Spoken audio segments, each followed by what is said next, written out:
Emma walked along the streets of the city, not sure what she really wanted to do.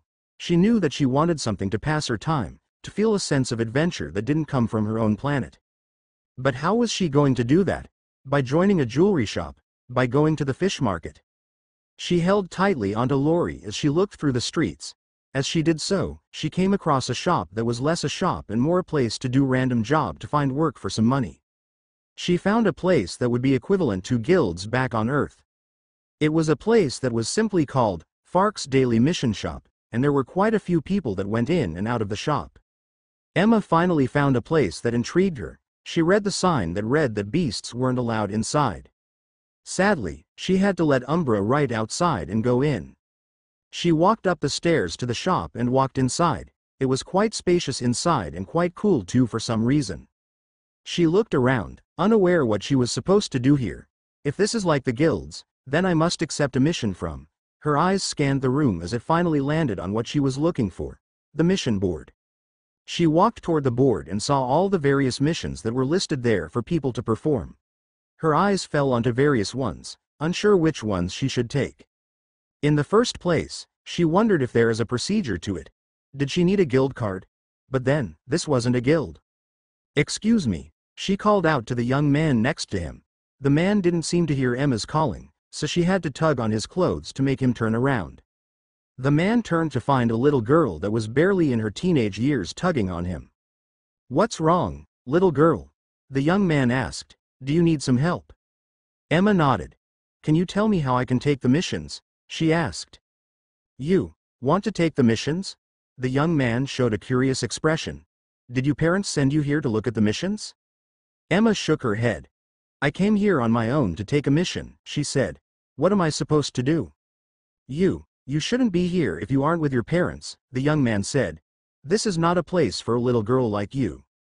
Emma couldn't help but frown. "Can you just tell me what I want to know, please?" she asked. "I just want to know how to take the missions. If I need to get registered first or if I need to have some sort of qualifications. If you can't tell me, just say so. I'll find someone else." The young man frowned for a moment and sighed.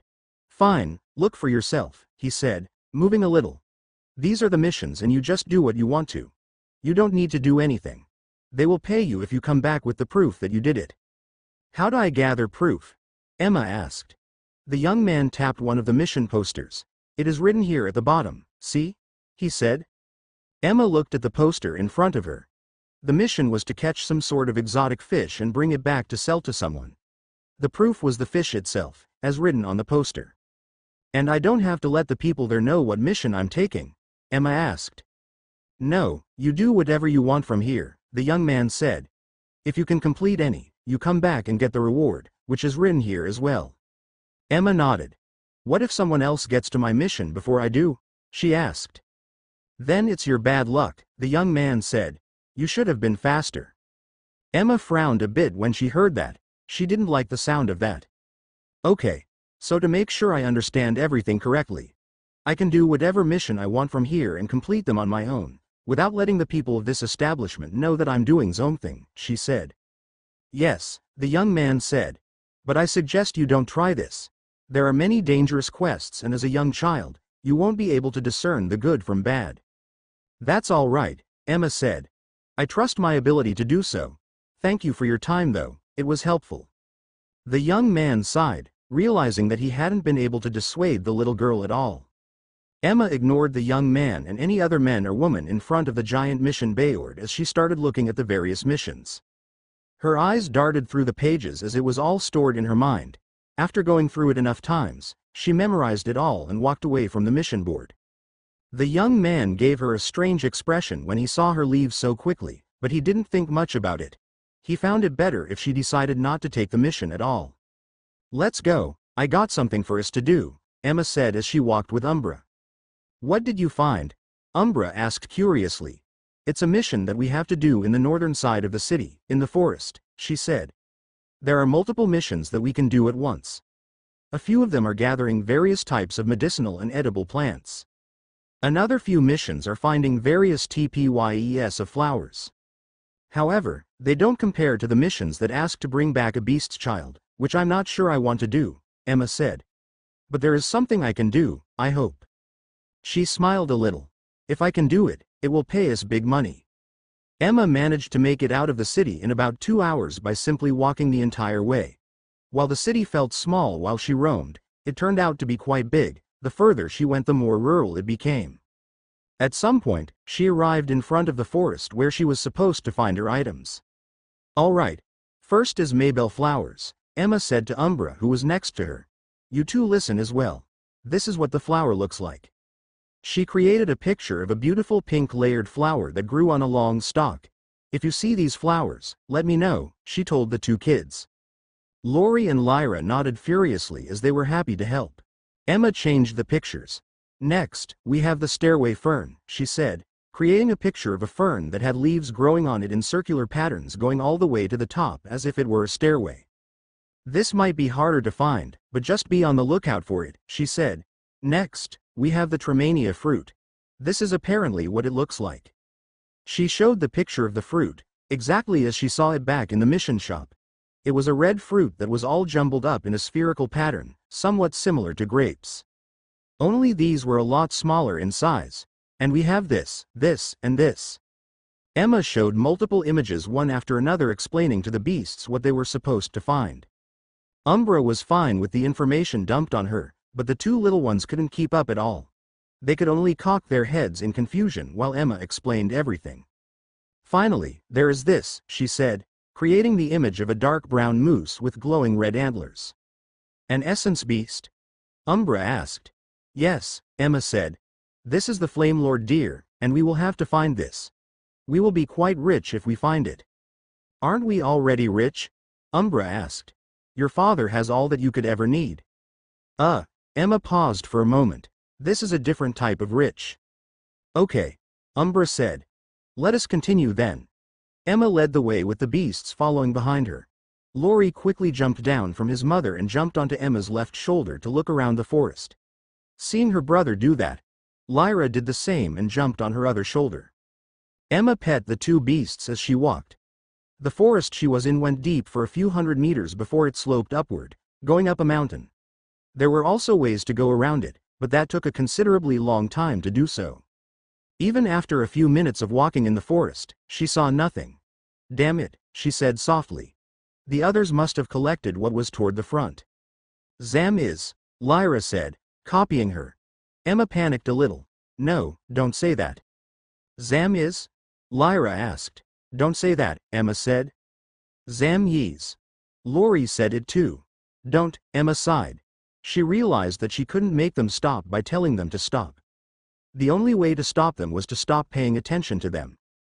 However, for the next few minutes, the two siblings continued repeating the same words. She focused on the ground in front of her, rather than the siblings, and looked for the items she was here for. YIS. Lori finally changed what he said.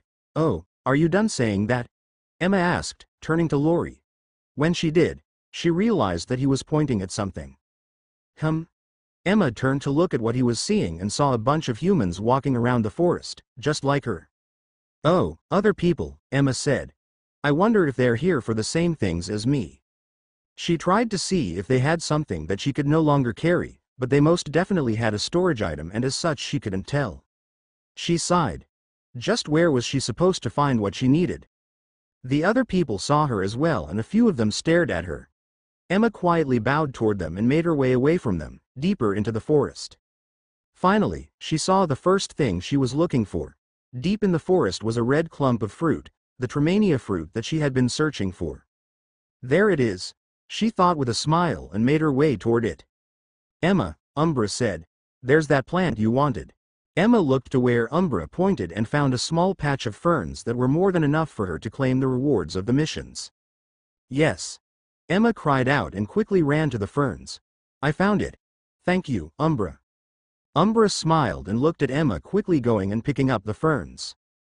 Emma took her time as she properly pulled out the ferns from the ground. She didn't want a chance that her fern would be rejected just because it wasn't fully left or some other reasons that they could come up with. As she gathered it all, Umbra spoke again. Emma, she said softly. Yes, I'm done, she said. Did you find others? No, Emma, she called out with a bit of urgency in her voice. What? Emma quickly turned around and saw a bunch of people walking her way. "We have guests," Umbra said. Emma put the ferns into her storage space and slowly walked up front toward the people who had come. She put the two siblings on top of her mother and stood before them. "Hello," she said politely, quickly recognizing that these were the same people from earlier. "Can I help you, seniors?" The group of 5 men had people that ranged from someone in their late 20s to someone in their mid-60s. The man in his 60s was the one that spoke up. "Your beast, girl," he said. "I wish to buy it." "My beast?" Emma asked. "I'm afraid Umbra is a friend and not someone I can sell." "Everything is for sale, my girl," the old man spoke. "You can even sell your fiends for the right price. We will just have to find the right price for your friend too." Emma frowned a little. "As I have said, my friend here is not for sale. If that was why you came here for, then you may leave," she said.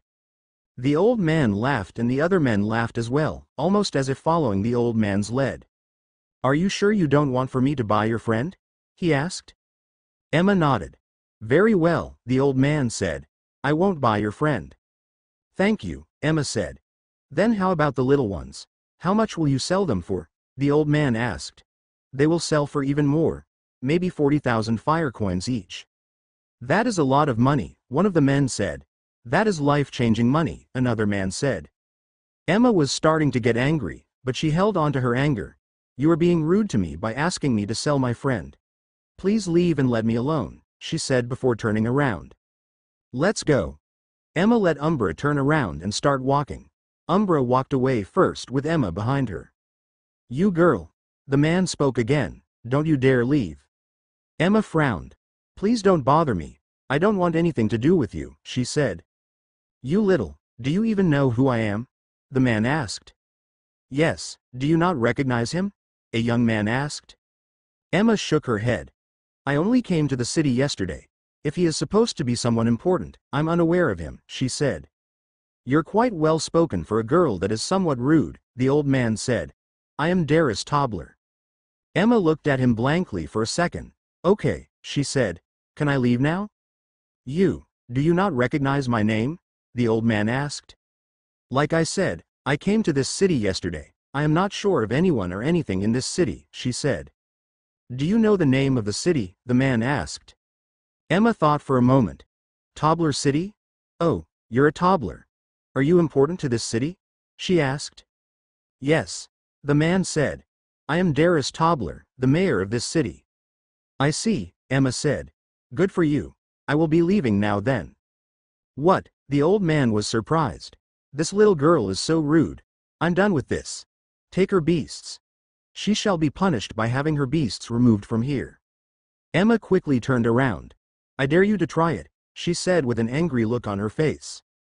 The men were taken back for a second before they got their composure and started coming up to her. A person brought out an earth sword and used it. A spray of rock spikes appeared around Emma, capturing her inside of it. "All right, go and get the beasts," the mayor said. Just then, the rock that covered Emma blew apart and she walked out of it unscratched. "You really dared," she said with an angry face. She looked in front of her at the people and looked at the person that brought out a wind sword. He was about to attack her, so she picked up one of the rocks that she had blown apart and threw it at him. As a will, it was hard for her to want to cause pain to others. That didn't mean that her human side didn't have a say in her own will once in a while. The rock she threw wasn't very strong. It was her barely using any force at all. Even then, the rock hit the man in the chest and sent him flying away, incapacitating him in a single strike. "What? What did she do?" the people asked in surprise. No one could make sense of what had just happened. As they were all confused, Emma pulled out another piece of rock and tossed it at the next person that was next to the first person. The man tried to protect himself, but before he could do so, the rock smashed into him as well. A massive rock in the shape of a fist flew toward Emma, but she casually punched it, breaking it apart at once. She caught one of the broken pieces and offhandedly launched it at the third man that was in the group. That man was sent flying as well. There were only 2 more people remaining. The first was the man with the earth sword and the other one was the 60-year-old mayor. Emma looked at both of them and moved. She arrived next to the younger man and reached for his sword. The young man didn't even realize that his sword had been stolen until after it had been. She remembered what her father did the other day and crushed the sword. The sword turned into a large piece of rock that suddenly appeared in front of them, crashing onto the two. The two men fell to the ground, none seemingly getting up in time. Emma walked around the rock and arrived next to the old mayor before looking down on him. "You may have sold your friends a lot when you were young, which is why you think everyone does that," she said. "But that's just you being a bad person." She then turned toward the man that was looking at her in shock. "I shall leave you unharmed so you can take care of these men," she said. "Until then, they will be unconscious." She turned to the mayor and gave him a sharp chop to the neck, knocking him out and possibly even breaking his neck a little. Then, she turned around and walked away, making her way back to Umbra and the kids. "Zam is," Lori said loudly, pointing to the Tremania fruit that was in the distance. "Thank you, Lori," Emma said, rubbing his head with a smile.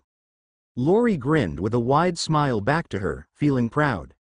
Emma had of course long since seen the fruit, but she let Lori believe that it was him that found it. In doing so, she made Lyra feel a little bad. She thought of some other way to make her feel useful later. Once they arrived at the location, she saw the fruit that was hanging far above her casual reach. She thought of something and used her powers to make the two cubs fly. "Can you get that for me, Lori? Lyra?" she asked as he flew them right to the fruit. "Bite on the green stem." "No, the stem." "That's not the stem." "Lori, stop eating the fruit, I need that." "Lyra, that's a branch, you can't eat." The entire branch fell at once. Emma caught it before it hit the ground and picked the fruits from the branch, before storing them. She looked back up to find the two cubs looking down with wide smiles, looking for praise. Emma wasn't sure if she should give them one or not. After all, they hadn't exactly done something good. "Good job, Lyra." "You too, Lori," Umbra spoke up. "Help Sister Emma gather more fruits, please. And don't break any branches this time. Here, you only have it to do this." A small blade of shadow appeared from underneath Umbra, flying directly into the tree where it cut the stem of the Tremania fruit, which then fell. Umbra brought out a wall of shadow that devoured the fruit before it flew out from underneath her. Emma grabbed the fruit and nodded in thanks to Umbra. "Just like that, kiddos. Can you do that?" she asked. "Yees," Lori said. "Zam is," Lyra replied. Emma smiled, but on the inside, she knew that she would most likely have to ask her father to make the two forget about that word. She could probably do it herself as well, but she didn't have any practice and thus didn't want to mess it all up, just in case. Lori and Lyra flew through the air, cutting down all the fruits, and letting them fall onto Emma. Emma caught them all as they fell and counted them to see how many she had in the end. 42. That was quite a nice haul from a single tree. Once the fruits were down, Emma brought back the two kids as well and placed them on top of her shoulders. Then, she brought out one of the fruits that were a little damaged and plucked out one of them to try on her own.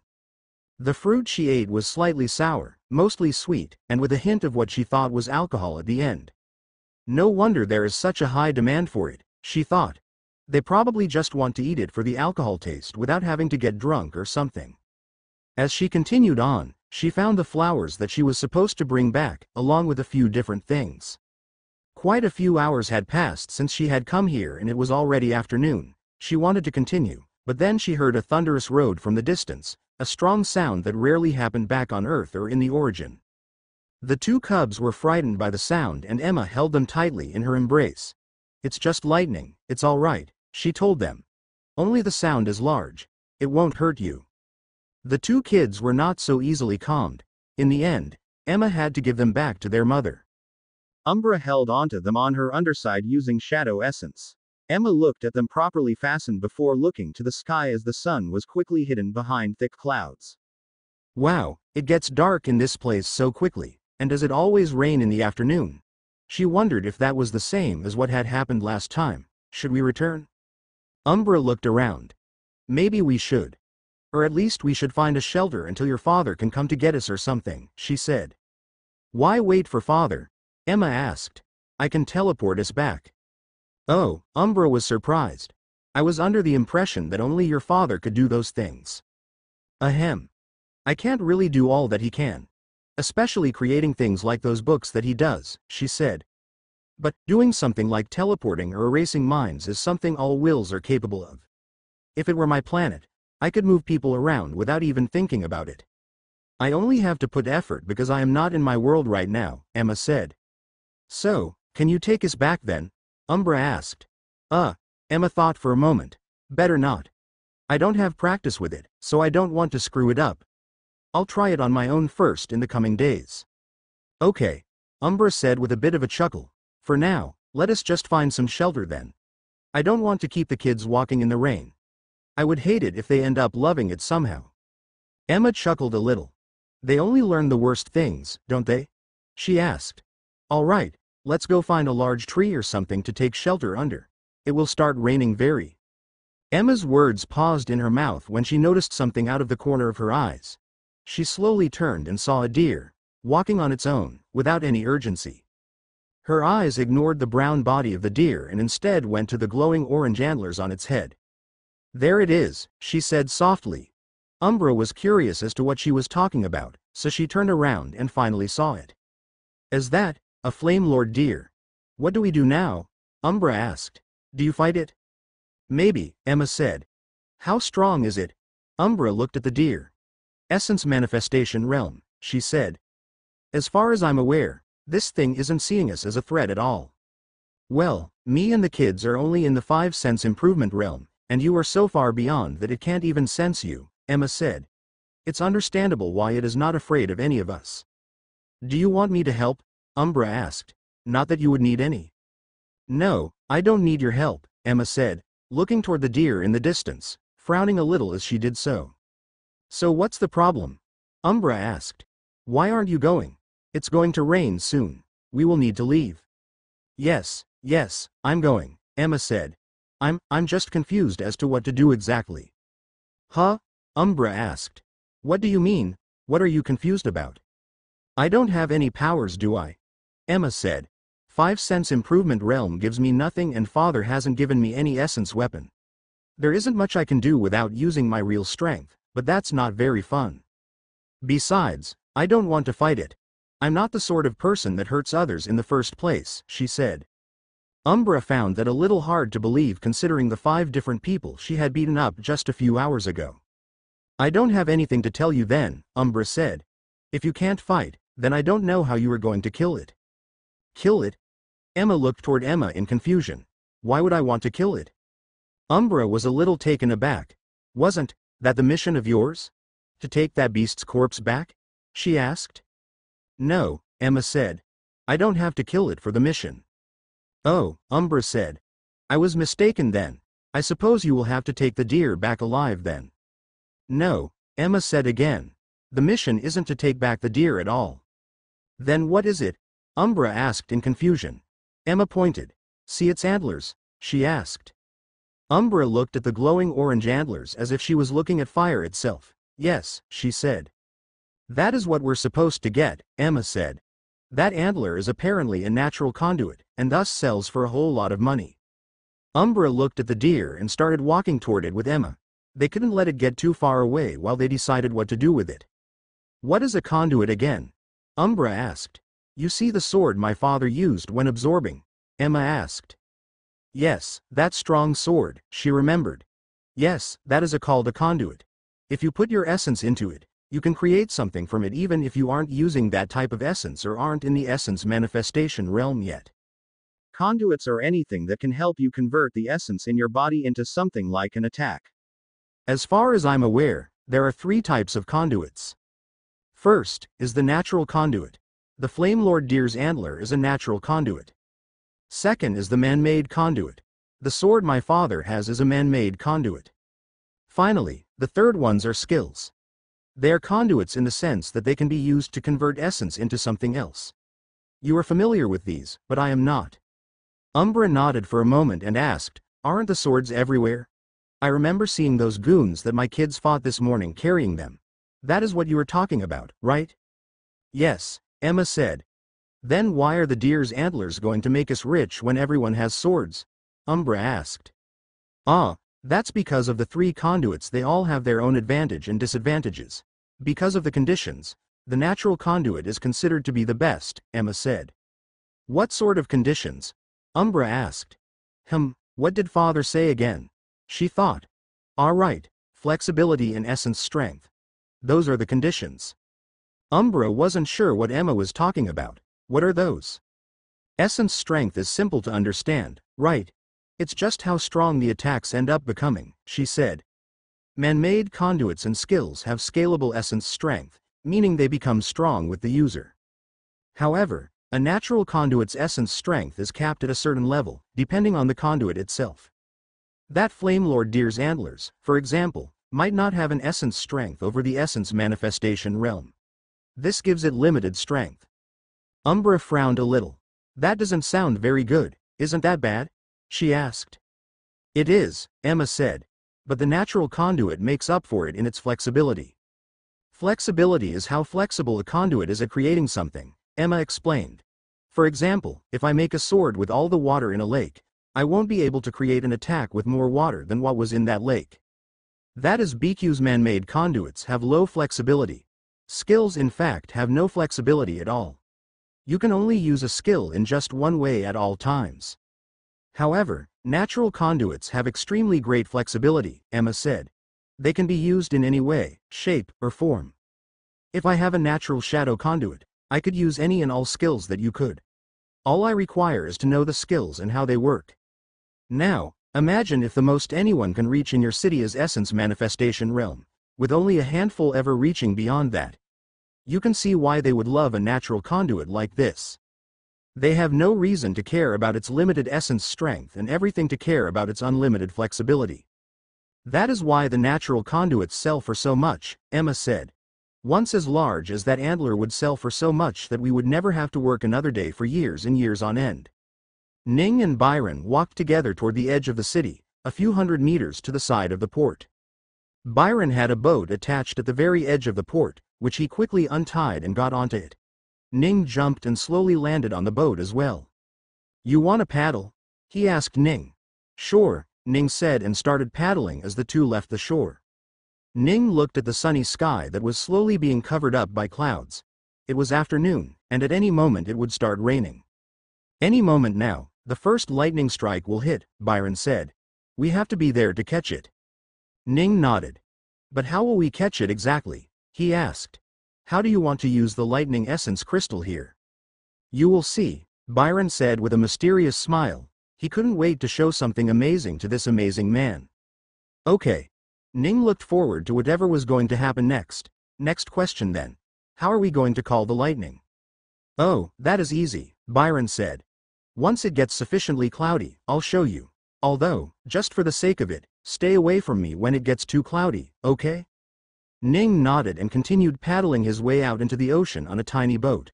What is the nephew of the mayor doing with such a small boat? Shouldn't you have a larger boat? He asked. Byron gave a rueful smile.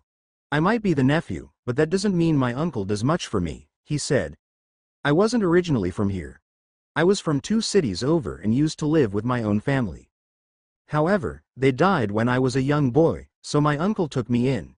In exchange for taking me in, however, he took away everything my parents left behind after they died too, Byron said. As I grew up, I was given a place to stay and food to eat, but aside from that I was given nothing else. I had to go out on my own and steal my cousin's book to try and learn anything, he said. I somehow managed to learn a lot from that, but I also got bullied a lot by my cousin because of that. Thankfully, I learned how to use conversion as well. Thanks to that, my uncle opened me a shop and let me helm it, he said. However, he still kept the ownership, passing it on to his son so he could reap the benefits of my shop. Damn, Ning couldn't help but say. Your uncle sounds like a true piece of shit, and your cousin doesn't sound any better. They aren't, Byron said. I bought this boat with what little money I could find. I spend my time outside of the shop by helping the crystal shops figure out the quality of air crystals that they get shipped every once in a while. I do what I can to survive, he said. Ning shook his head. Awful, he said. Byron shrugged. I guess I'm used to it now, but I like complaining about them to outsiders once in a while, he said. That's not a bad thing, Ning said. Get your stress out, however you can. Byron nodded. It truly does help Ku. He paused for a second when a distant light flashed. he turned in the direction away from the town and heard the distant rumbling of the thunder. "It's coming," he said, and quickly pulled out the lightning essence crystal that Ning had given to him. As soon as it was out, he started injecting essence into it, which surprised Ning quite a bit. "You're putting essence into it?" he asked. "Yes," Byron said, focusing as much as he could to keep his essence inside of the crystal without letting it slip out in the least. Ning was confused and wanted to ask more, but he assumed that he had to let the man do what he wanted to do. He could ask his questions later. As he focused his essence inside the lightning crystal, he created something with his fire essence at the same time. A fire bow appeared in the hand that he held the stone. While focusing on the stone, he pulled onto the bowstring, which caused a fire arrow to appear onto it. Ning frowned a little, having even fewer ideas as to just what was going on. The curiosity inside of him was killing him, and he was a moment away from asking the system, but he wanted to see whatever was going to happen here happen first. The young man pulled the arrow as much as he could and let it go. The fire arrow flung out from the bow that dissipated the moment it was let go. It flew into the sky with a ferocious speed, flying all the way up to the clouds with the speed it kept. At the same time, the man held onto the crystal with the maximum amount of essence it could hold without blowing up. "Any second now," the man said softly. "Get ready." Ning was even more excited than the man. Then, as the man had said, it appeared at the next second. A lightning bolt. Ning looked at the lightning bolt, surprised at its appearance. Most lightning bolts were jagged in nature, with no real path as they zigged and zagged as they made their way to their destination. However, this lightning bolt was straight, and from what Ning could tell, it had followed the path of the arrow that the man had launched into the sky. It was a guidance arrow, Ning realized, to show the path for the lightning bolt. Time had slowed for him as he watched the lightning bolt fall onto the man, and just before it fell on him, he pushed just a little more essence into the crystal. The crystal shattered instantly, but the lightning essence inside of it sought the only familiar thing they could find in that area. The lightning bolt. When the lightning essence made its way out of the lightning essence crystal, it immediately forced its way into the lightning bolt. Byron breathed quickly and heavily as he had been just a moment away from getting struck by lightning. "Haha, I did it," he said before quickly bringing out an anvil and hammer that fell onto the boat. "Are you going to hammer it here?" Ning asked. "Yes," he said, and grabbed onto the glowing lightning bolt with bluish light in it. It was neither lightning nor was it essence at that point. At that point, it was something in the middle, something unstable that needed form, and Byron was in the process of doing exactly that. He pulled on the thing and started hammering it. Ning looked at the lightning bolt and saw it go all the way up to the sky, where it had followed the path that the arrow had left behind. Will the lightning not strike this and follow it down?" he asked. Byron took a moment to look up. "Probably not," he said, and went back to work. Ning shrugged and watched him work as well. Byron hammered away while pulling from the glowing lighting essence bolt. As he hammered and pulled, the long line of it started becoming smaller and thinner as the part at the top was pulled down by him. Ning stared into the sky and saw the thin line still remain. Is it really going to be? Just as he was thinking that, the sky crackled and a large bolt of lightning fell onto the line, following it all the way to the boat where Byron was making the sword. Without hesitation, Ning jumped onto the lightning essence bolt and held onto it for a moment. The large bolt of lightning that fell from the sky fell on him, causing a large explosive sound that reverberated, following the thunderous noise as it spread around.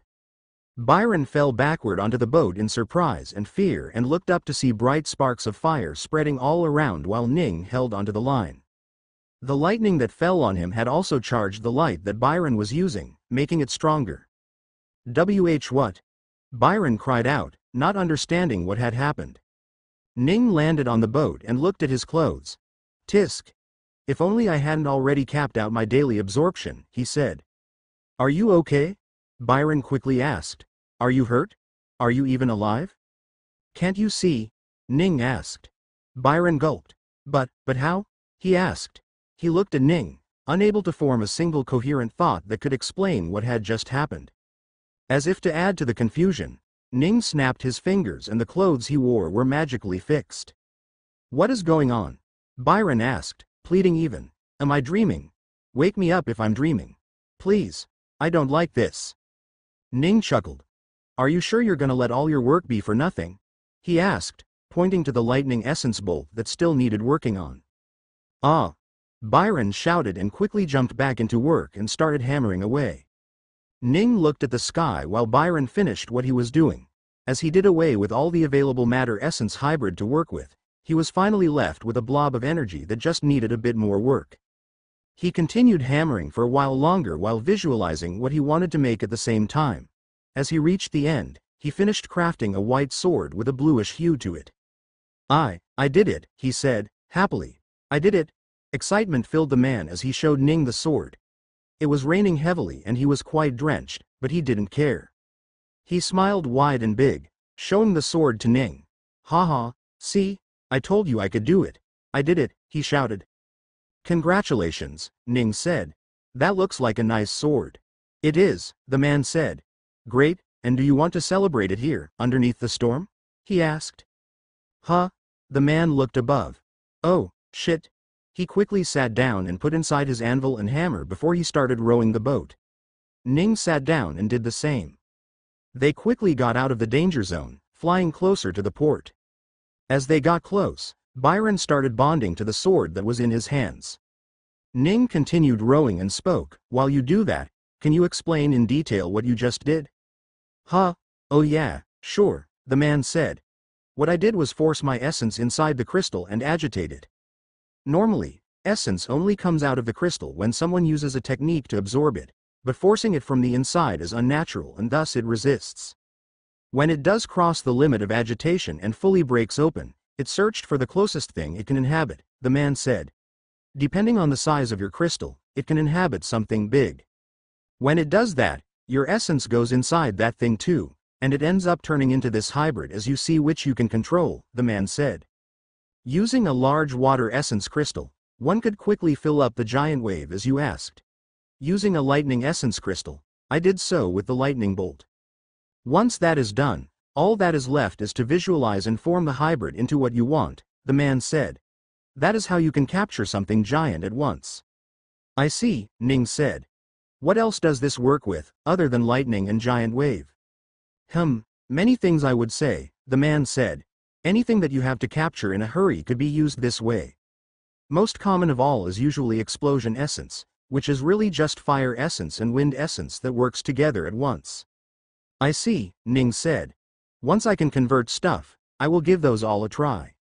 Ning brought out an umbrella and stood by the port while Byron tied up his little boat to the side. He had to tie it up well so that it didn't drift away on its own. As for stealing, he wasn't worried about that at all. Anyone that would want to steal this little thing of his would have to be blind to not see the hundreds of better ones that were far easier to steal. "Can't you keep your boat inside your storage artifact?" Ning asked. "Or is there not enough space?" "Brother, there is barely enough space to put anything other than the hammer and anvil inside my storage ring," he said. "I would have to pay a fortune to get one that could fit this entire thing." "I see," Alex said. "Is it expensive? Those storage artifacts. Given how many people I've seen them with, I had thought they were cheap around here." "No, the smaller ones are cheap for sure, compared to what I hear they cost in the other empires, but as the size increase, the price increase exponentially," he said. "I would have to sell all the weapons in my shop and then my shop to afford the size of storage you just asked me about." "I see," Ning said. "Not that you can sell them anyway, isn't that right?" Byron gave a small smile full of grimace before walking under Ning's umbrella. "Let's return," he said. Ning nodded and walked along. The city had not come to a stop with the rain. The people of the city were already used to it and were accepting of it. The beasts pulled carts that people rode around. Others just walked. The businesses were still open, functioning perfectly in the rain. Even the fish market by the port was in business in the rain, with the fish being kept in ice that someone created using essence. "By the way, did you leave your daughter alone in the hotel?" the man asked. "No, she's out doing something. I don't know what," Ning said. "You don't know what your daughter is doing? That's irresponsible," Ning asked before chuckling. "Don't worry about my daughter. She is strong enough even without me." "Oh," the man said. "Is that beast with her?" "She is," Ning said. "Ah." Byron finally understood why Ning had let his daughter be alone in the city, or at least he thought he did. They arrived back in the shop and Byron walked on with Ning following him. Halfway through the shop, Byron stopped and turned around. "Why are you following me?" he asked. Why can't I follow you?" Ning asked. "No, I taught you everything I knew. I thought that was our agreement. I teach you and I get the crystal," Byron said. "Oh, you're right," Ning said, looking around. "I forgot I was done with it all. Why did I follow you here?" Byron couldn't help but snicker a little when watching a godlike man be forgetful, just like anyone else. "Anyway, I will leave then," Ning said. "Thanks for teaching me everything." "Byron." A loud voice called out the man. Ning stopped speaking when he heard that and looked in the direction of the shout. There, he saw a chubby man in his 30s quickly walk into the shop while pointing at Byron. Byron frowned when he saw the young man. "What is it?" he asked the newcomer. "You little bastard. You should tell us when something good comes by the shop," the man spoke. What are you talking about?" Byron asked. "The lightning crystal," the chubby man said. "I heard you went to make a sword with it already. Where is it?" Byron frowned and eyed the staff around him. They had leaked the message? He shouldn't have been careless. "I have it," Byron said. "I indeed managed to make a sword out of it." "Amazing," the chubby man said. "Cousin, you are a genius. Where is the sword? Give it to me already." "I won't," Byron said. "It is my sword." "What? No, it is the shop's sword, and I own the shop," the man said. Ning managed to understand the identity of the fellow that had just arrived. The mayor's son, huh? Doesn't look like he has had to ever work a single day in his life, Ning thought. How is he barely in the essence manifestation realm with all the resources he must have? That too with a water core. It was obvious that this man was lazy. The only time he ever put in any effort in his life was probably on the toilet to shit all of what he ate the other night. "It may be your shop," Byron said, "but neither the lightning crystal nor the sword ever belonged to the shop. As such, it was never yours at any moment. I am the sword's sole owner." The chubby man thought for a bit and shrugged. "Fine, take that sword," he said, "but make me another one. One that is stronger than yours." "I can't," Byron said. "I don't have lightning crystals." "Just ask that man that you encountered," the chubby man said. "I was told there was someone that brought out 2 lightning crystals. I'm sure he has more." "Are you talking about me?" Ning asked. The chubby man turned around. You are the one with the lightning crystal?" he asked with a doubtful look. "Yes," Ning said. Why are you so weak?" he asked. Ning had switched to his sound core and as a result, the man saw him as a weakling. "Doesn't matter," the man said. "Just bring out one of the lightning cores you have and I shall compensate you for." "Young master." A man came rushing into the shop. "Young master, are you here?" He walked in and stopped when he saw the chubby man. "Why are you shouting in the shop? It's unsightly," the chubby man said. The man that rushed in finally saw the chubby man and said hurriedly, "Young master, your father has been injured." What happened to my father?" the chubby man asked hurriedly. "You must go back home quickly," the man said. "I will find a doctor and quickly follow you."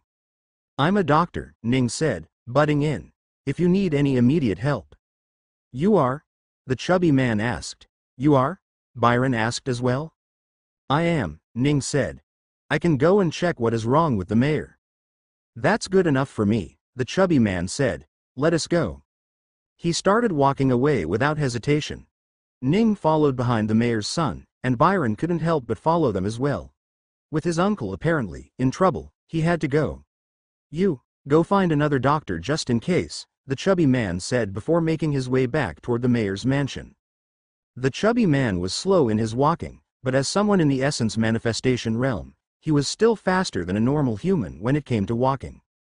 The other two were behind, barely stopping themselves from just sprinting ahead, but judging by the man's anger issues, it would have been a bad idea. They arrived some minutes later at a mansion that was built on a small hill and required climbing a few stairs to reach. There seemed to be 2 roads that went around the hill to the mansion at the top, but that was likely reserved for beasts pulling carts. The humans simply had to climb the stairs. After climbing up the stairs, the 3 of them were presented with a chaotic atmosphere as most maids and servants had no idea what they were supposed to do. "Move aside," the chubby man spoke, rushing through the crowd to go to where his father was. Ning and Byron rushed behind him as well, entering the mansion as quickly as they could. As they entered, Ning saw that there were 3 more people that were being taken care of. He wanted to stay and check on them, but the mayor seemed the more important person to look after in this place. They arrived in a room with servants that took care of the mayor by washing his face with water and applying homemade ointments on him for early treatment. "What's going on? What is wrong with my father?" the chubby man spoke. The servants were a little scared when they heard the shout and moved away from the mayor. "Master is injured," one of them said. His neck is broken, and he's unconscious." "What?" the chubby man shouted before rushing to his father's side. "Father, are you okay? Can you hear me?" But of course, the mayor could not hear his son at all. Ning looked from where he was and could already see the swelling at the back of the old man's neck from the broken bones. He looked at the other parts of his body with his various visions and noticed multiple instances where his body was struck with some blunt objects. While the bones there hadn't broken, the area was certainly bruised. "You said you were a doctor, right?" the chubby man asked. "See what is wrong with my father." Damn, he doesn't even say please, Ning thought, walking up to the old man before acting as if he was checking on a few things. Nothing is actually wrong with him, Ning said. "He must have hit his head or something or was attacked by something that caused him to faint. Your father will wake up on his own in time." "Really? He's not hurt?" the man asked. Byron looked at his uncle's figure and could tell that it was hurt. But then, why was Ning lying? "He will wake up on his own after your own home treatment," Ning said. "But, if you want to wake him up quickly, bring me a bunch of lemons." "Lemons?" the man asked before shouting out loud. "Lemons, bring me lemons." A few of the maids and servants rushed to get the lemons, and using that moment, Ning quickly healed the old man. He was still going to be asleep for a while, but he could be woken up by feeding something. "What happened to my father?" the young man asked. "He was supposed to be in the forest, hunting beasts." "He must have come across a particularly strong beast then," Ning said. "It must have hit him on his head, knocking him out." "Is that so?" the man asked before turning around. "Where are the others that are always by my father?" "Those men. Bring them here right now." One of the servants spoke. "They're injured too, young master. They're in the hall, waiting for the doctor." "What?" the chubby man asked. "Goddamn useless pieces of..." "The lemon." Someone brought it quickly. Ning took the lemon and quickly squeezed it into the old man's mouth, feeding the juices directly in. The old man caught and screamed in anger as he woke up. "What the hell? Patooey! Patooey!" He spit out the lemon juice. "Father," the chubby man said, "you are all right." "Of course, I am." The mayor paused. "What happened to me?" "I don't know," the man asked. "You were supposed to be in the forest. How were you hurt?" "I was," the mayor thought. "I was in the forest and I saw a beast. An incredible beast. I went to it and then..." "Young master." Someone walked into the room. It was the person that had gone to get the doctor. "Mayor." His eyes widened in shock. "Mayor, you're all right." "I am," the mayor said. "What happened to me? Why did I faint?" "Do you not remember the battle, Mayor?" the man asked. "Battle?" The mayor finally recalled, and his eyes went wide in anger. "That little bitch. Find her." "I already found her, Mayor," the man said. "Some of my men already noticed her coming back." "Good," the mayor said, getting out of bed. "Gather everyone. We will get her this time." "Father, what is going on?" the chubby son asked his chubby father. "Just follow me. You will say." The mayor paused when he arrived in the hallway and saw the 3 unconscious men that he had taken with them. "Useless," he shouted. "Don't provide them any treatment." Then he continued on outside, shouting for someone to bring him his carriage. A large horse with flowing blue locks rode to the front with a blue carriage pulled behind it. The old man quickly got onto it and waited a moment for his son to get on. As for Ning or Byron, he didn't stop for either and simply rushed off. A different carriage came, one with a few more men, and that too went past them.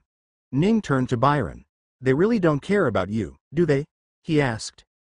Byron could only sigh as his response. "Let's go, see what is happening," he said. "I'm sure they will rush back to me and you once they're done with it anyway." "They really are a bunch of assholes," Ning said. "Let's go." They walked down the long staircase, arriving at the bottom where they couldn't really tell which direction the carriages had gone. Uncle came from the northern forest, so this direction. Byron pointed to his left. Ning nodded as he knew exactly what direction he was supposed to go. He sprinted with Byron, making their way toward the mayor. The fresh smell of rain hadn't yet left the air, and the water streamed along the sidelines of the streets, making its way down to the port where it would meet the ocean. "You are in the Essence Soul realm, aren't you?" Ning asked the man. Byron was surprised for a second that Ning had found out, but lost all of that emotion when he remembered who he was talking to. "Yes, Low Essence Soul realm," he said. "And they still treat you like this?" Ning asked. "I don't have any fighting skills and am only useful as a converter. So they don't have much use for me aside from at the shop," Byron said. "God damn, you have a pitiful life, my friend," Ning said. "I'll see if I can help you in any way before I leave this city in a few days." "You're leaving in a few days?" Byron asked as he ran. "Of course," Ning said. "I don't have much to do in this city anyway. I will leave as soon as my daughter no longer has any fun in this place." "I see," Byron said. "So you only stay around somewhere for your daughter's sake?" "Not really," Ning said. "This just so happens to be the first journey my daughter is on. I'm letting her make the decisions." If not for that, Byron waited for him to say something, but he didn't. Instead, a large sound was sent resounding through the city. "What is that?" Ning asked. "Call to arms," Byron said. "It calls for everyone in the Low Essence Soul realm to come to where the horn was raised in order to prepare for a fight." "You too?" Ning asked. "Me too," Byron said. "I thought you didn't know how to fight," Ning said. "Doesn't matter. I have to use my weapons in that case and shoot out a few things," Byron said. "It's not that bad though." They ran for a while and quickly saw someone running from the other side as well. After a minute they arrived on an area of barricade where the mayor was standing with his son and other men. They were doing nothing as men gathered and waited in patience. "There must be a beast coming from the northern side," Byron said. "Is there?" Ning wondered. He was sure that he heard the man say, "her," and not, "it." Unless it was a beast intelligent enough to appear feminine to these morons, he doubted they would use "her." The others seemed to be absolutely certain that it was a beast and waited. "Do beasts come a lot this way?" Nig asked Byron. "Once in a while," Byron said. "Never needs more than a single person with Essence Soul realm to deal with it, but we all come just in case." "Byron, stop talking and watch," the mayor shouted without even looking back. Byron sighed and shrugged toward Ning, who could only give an understanding look. A few minutes later, a man came running toward the barricade. "I saw them," he said. "They're coming." "All of them?" the mayor asked. The man who was huffing in and out hurriedly nodded. The mayor couldn't be happier than seeing him nod. "This is good news, boys," he said. "Any moment, we are going to get 3 beasts at once." 3 beasts? 3?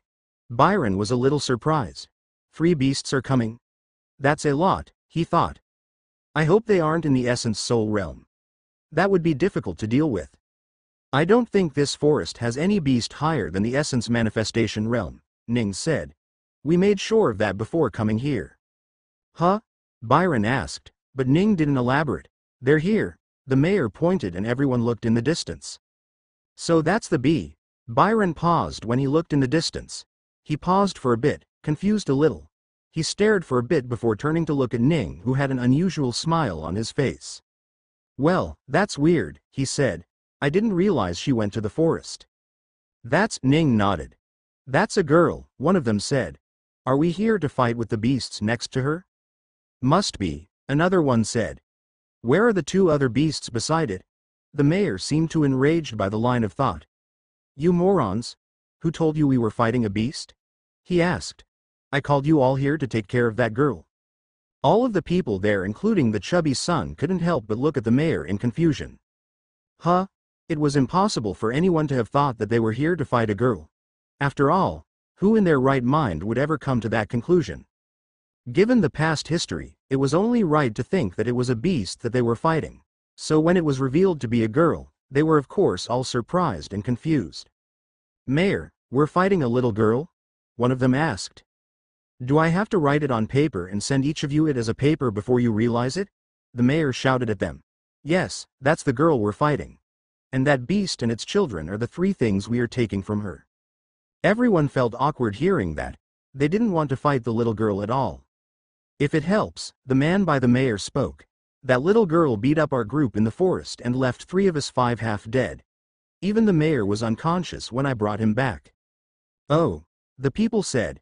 "Yes, that girl attacked me out of nowhere," the mayor said. "She hurt me. Find me justice." The men were finally somewhat accepting of the fact that they had to fight the little girl. Ning watched in awe as the men prepared to fight his daughter, right in front of him. He could only smile at what was coming up ahead. Emma had already seen the barricade and the mayor that was at the front. "How is he all right?" she thought. "I'm sure I broke his neck. She should be bedridden for months." She looked around and saw her father. "What is father doing here?" she wondered.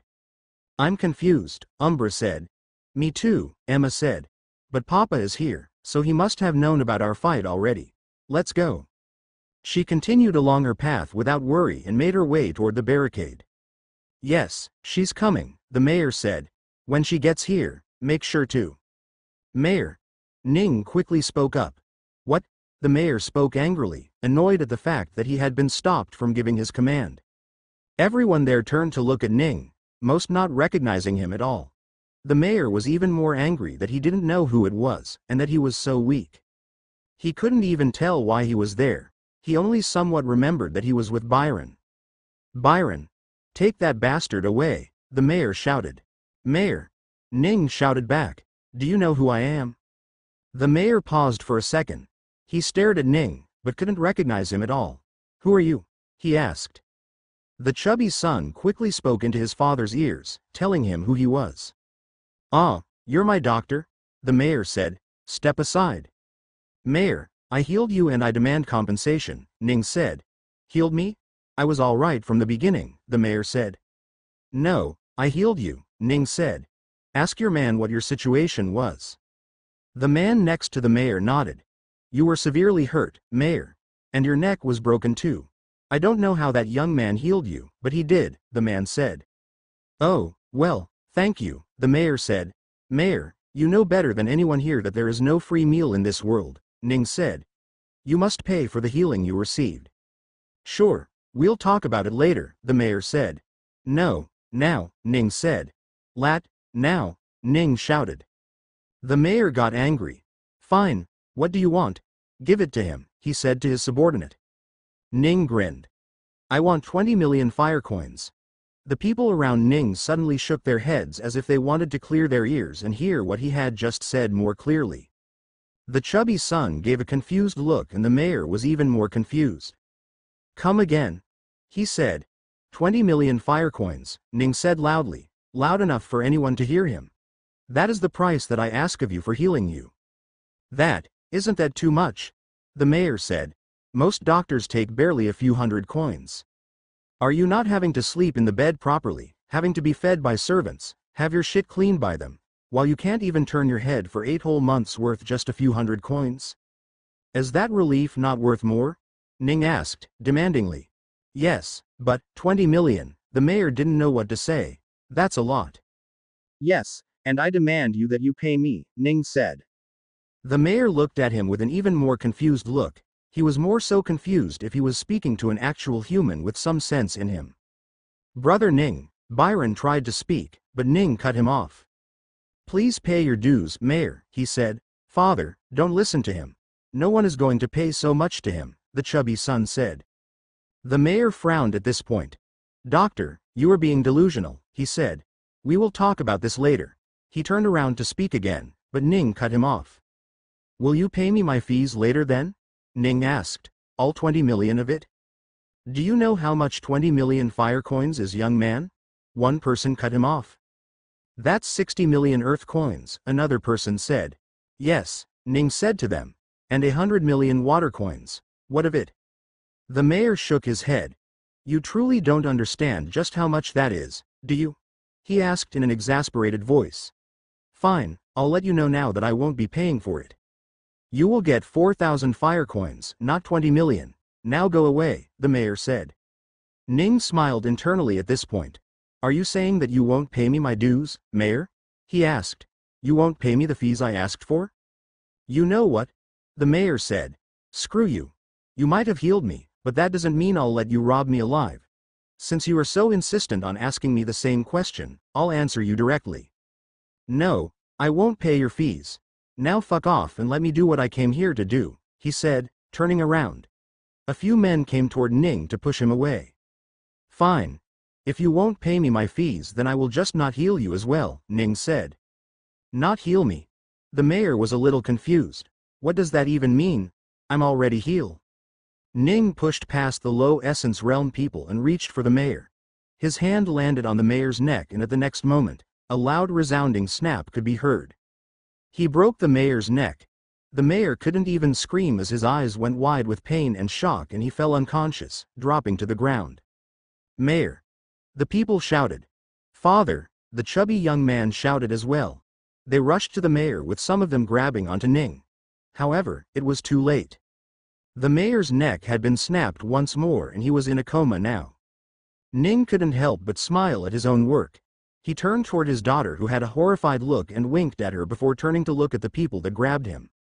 Would you kindly let go of me? He asked.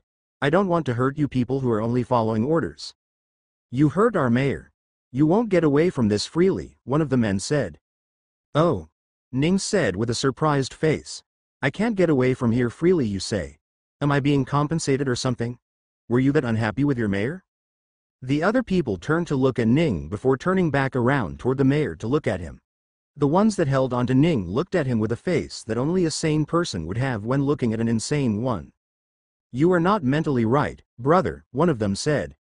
Well, he did just threaten to hurt my daughter, Ning said, looking at the man.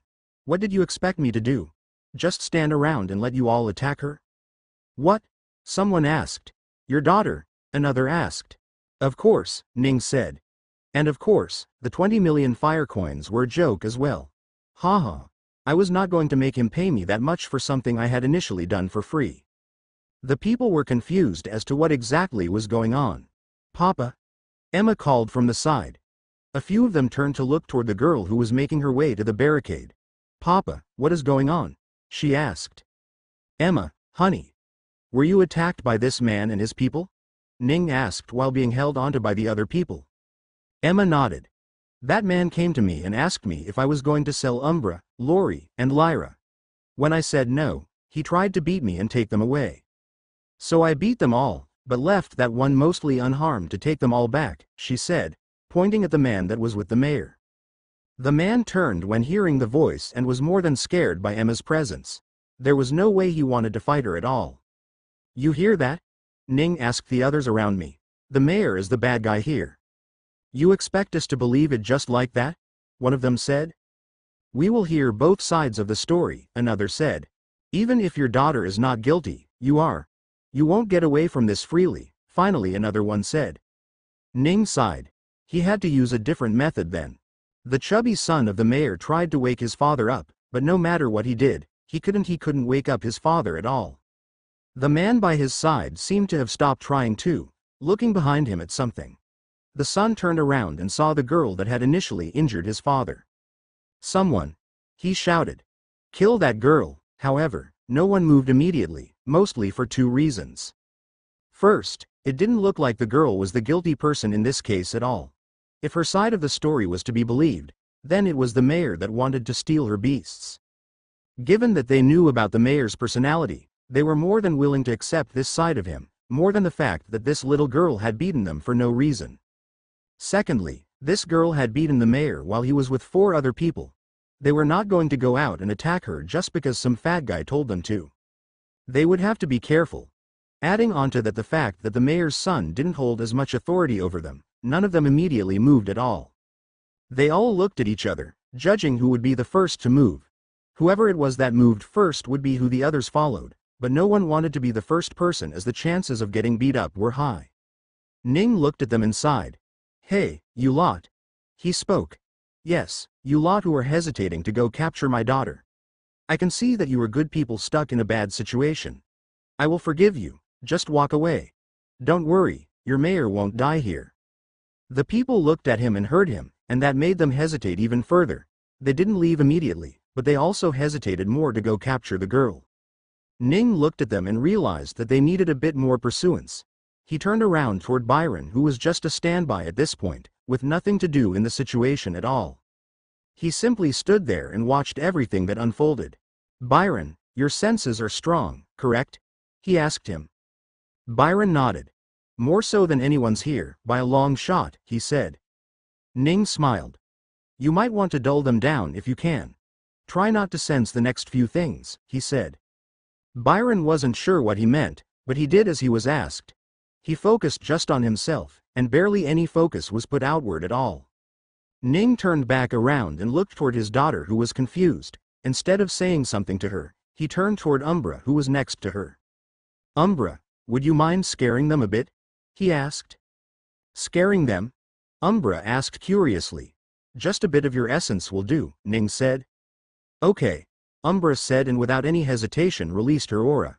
Suddenly, the world seemed to darken even more so than the clouded skies that were above everyone's head. The ground darkened even more with the shadow essence that slowly filled the air. The amount of essence was low, but the strength it bore was something else.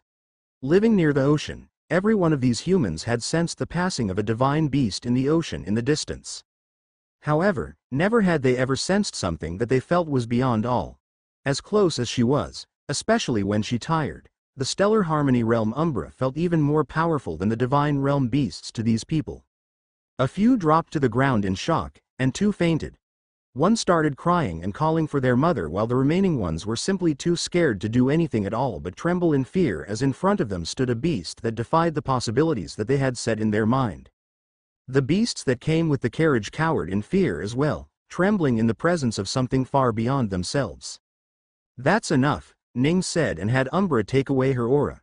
When the shadow essence left, light returned to the area, the ground becoming a bright place again.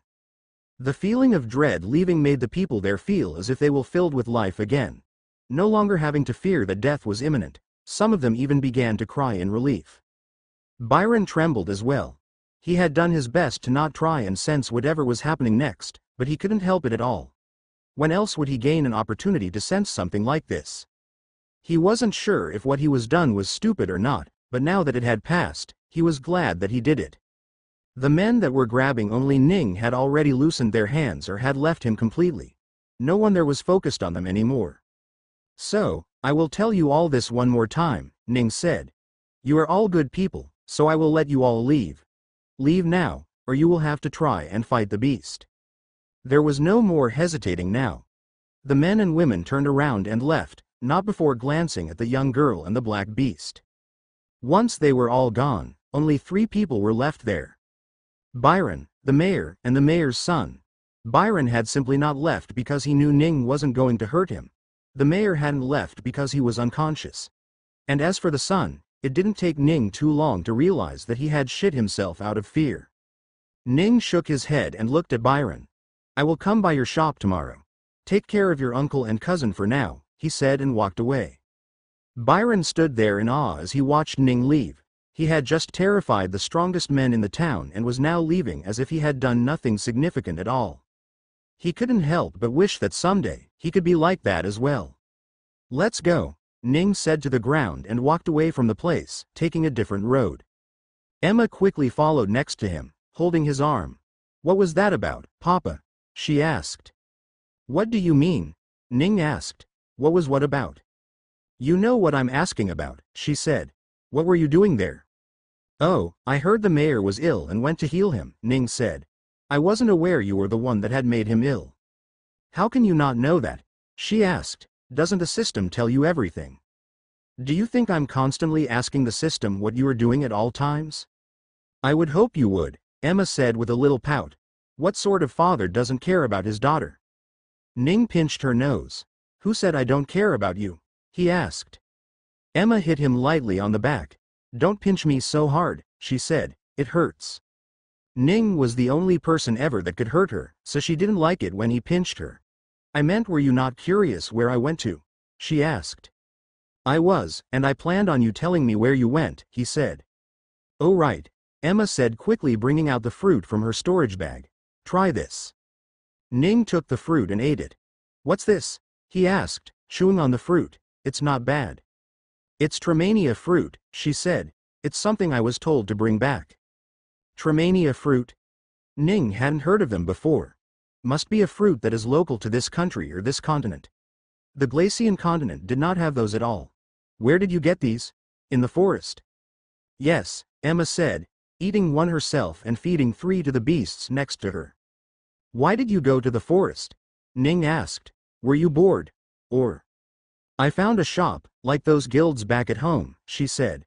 I went in and found some missions, which turned out to be in the forest. What sorts of mission? Ning asked. You'll find out soon enough, Emma said. The shot is actually close by here. Just tell me, Ning said excitedly. Why, just wait, she said. You didn't care enough to know where I was before. Why are you suddenly so curious? Okay, geez. No need to get grumpy, Ning said, while getting hit by Emma in the back once more. They arrived at the shop and walked inside while leaving the beasts outside. Emma quickly ran to the counter and spoke to the guy there. Hello, I've completed a few missions. What do I do now? She asked. Just get the man paused and looked at Emma. You completed a few missions? Yes, Emma said. What sort? The man couldn't help but ask. The gathering ones, Emma said. Ah, I see, the man said. Bring me the paper of the mission you completed if it's still there. If it is not, I cannot accept it. Understood, Emma said, dragging Ning over to the board. Pick me the missions I say, okay? Ning looked at the board and back at his daughter. You cannot read, can you? He asked. Tremania fruit, she said, ignoring her father. Ning sighed and searched for the thing she asked for. Maybell flowers, she said. Ning picked up that as well. Stairway friend. Ning picked up that, and the others that she named one after another. Ning nodded, picking every single one as she told it, which caused the people around them to look at the two in shock. One of them was the young man that had helped Emma read the papers earlier on. He had come back after completing a mission and was looking for another one to do. He looked at one of the missions and was a little surprised. As Ning and Emma walked away, he couldn't help but wonder how the two of them could have ever completed this. They weren't strong at all. Ning walked along flipping through the missions, stopping at the most surprising one. It was the same one the other young man was surprised about. You completed this? He asked. Emma looked at the mission and nodded. Yeah, this was the easiest, she said. Ning looked at the mission and frowned for a bit. Easiest? How is this the easiest? He couldn't understand.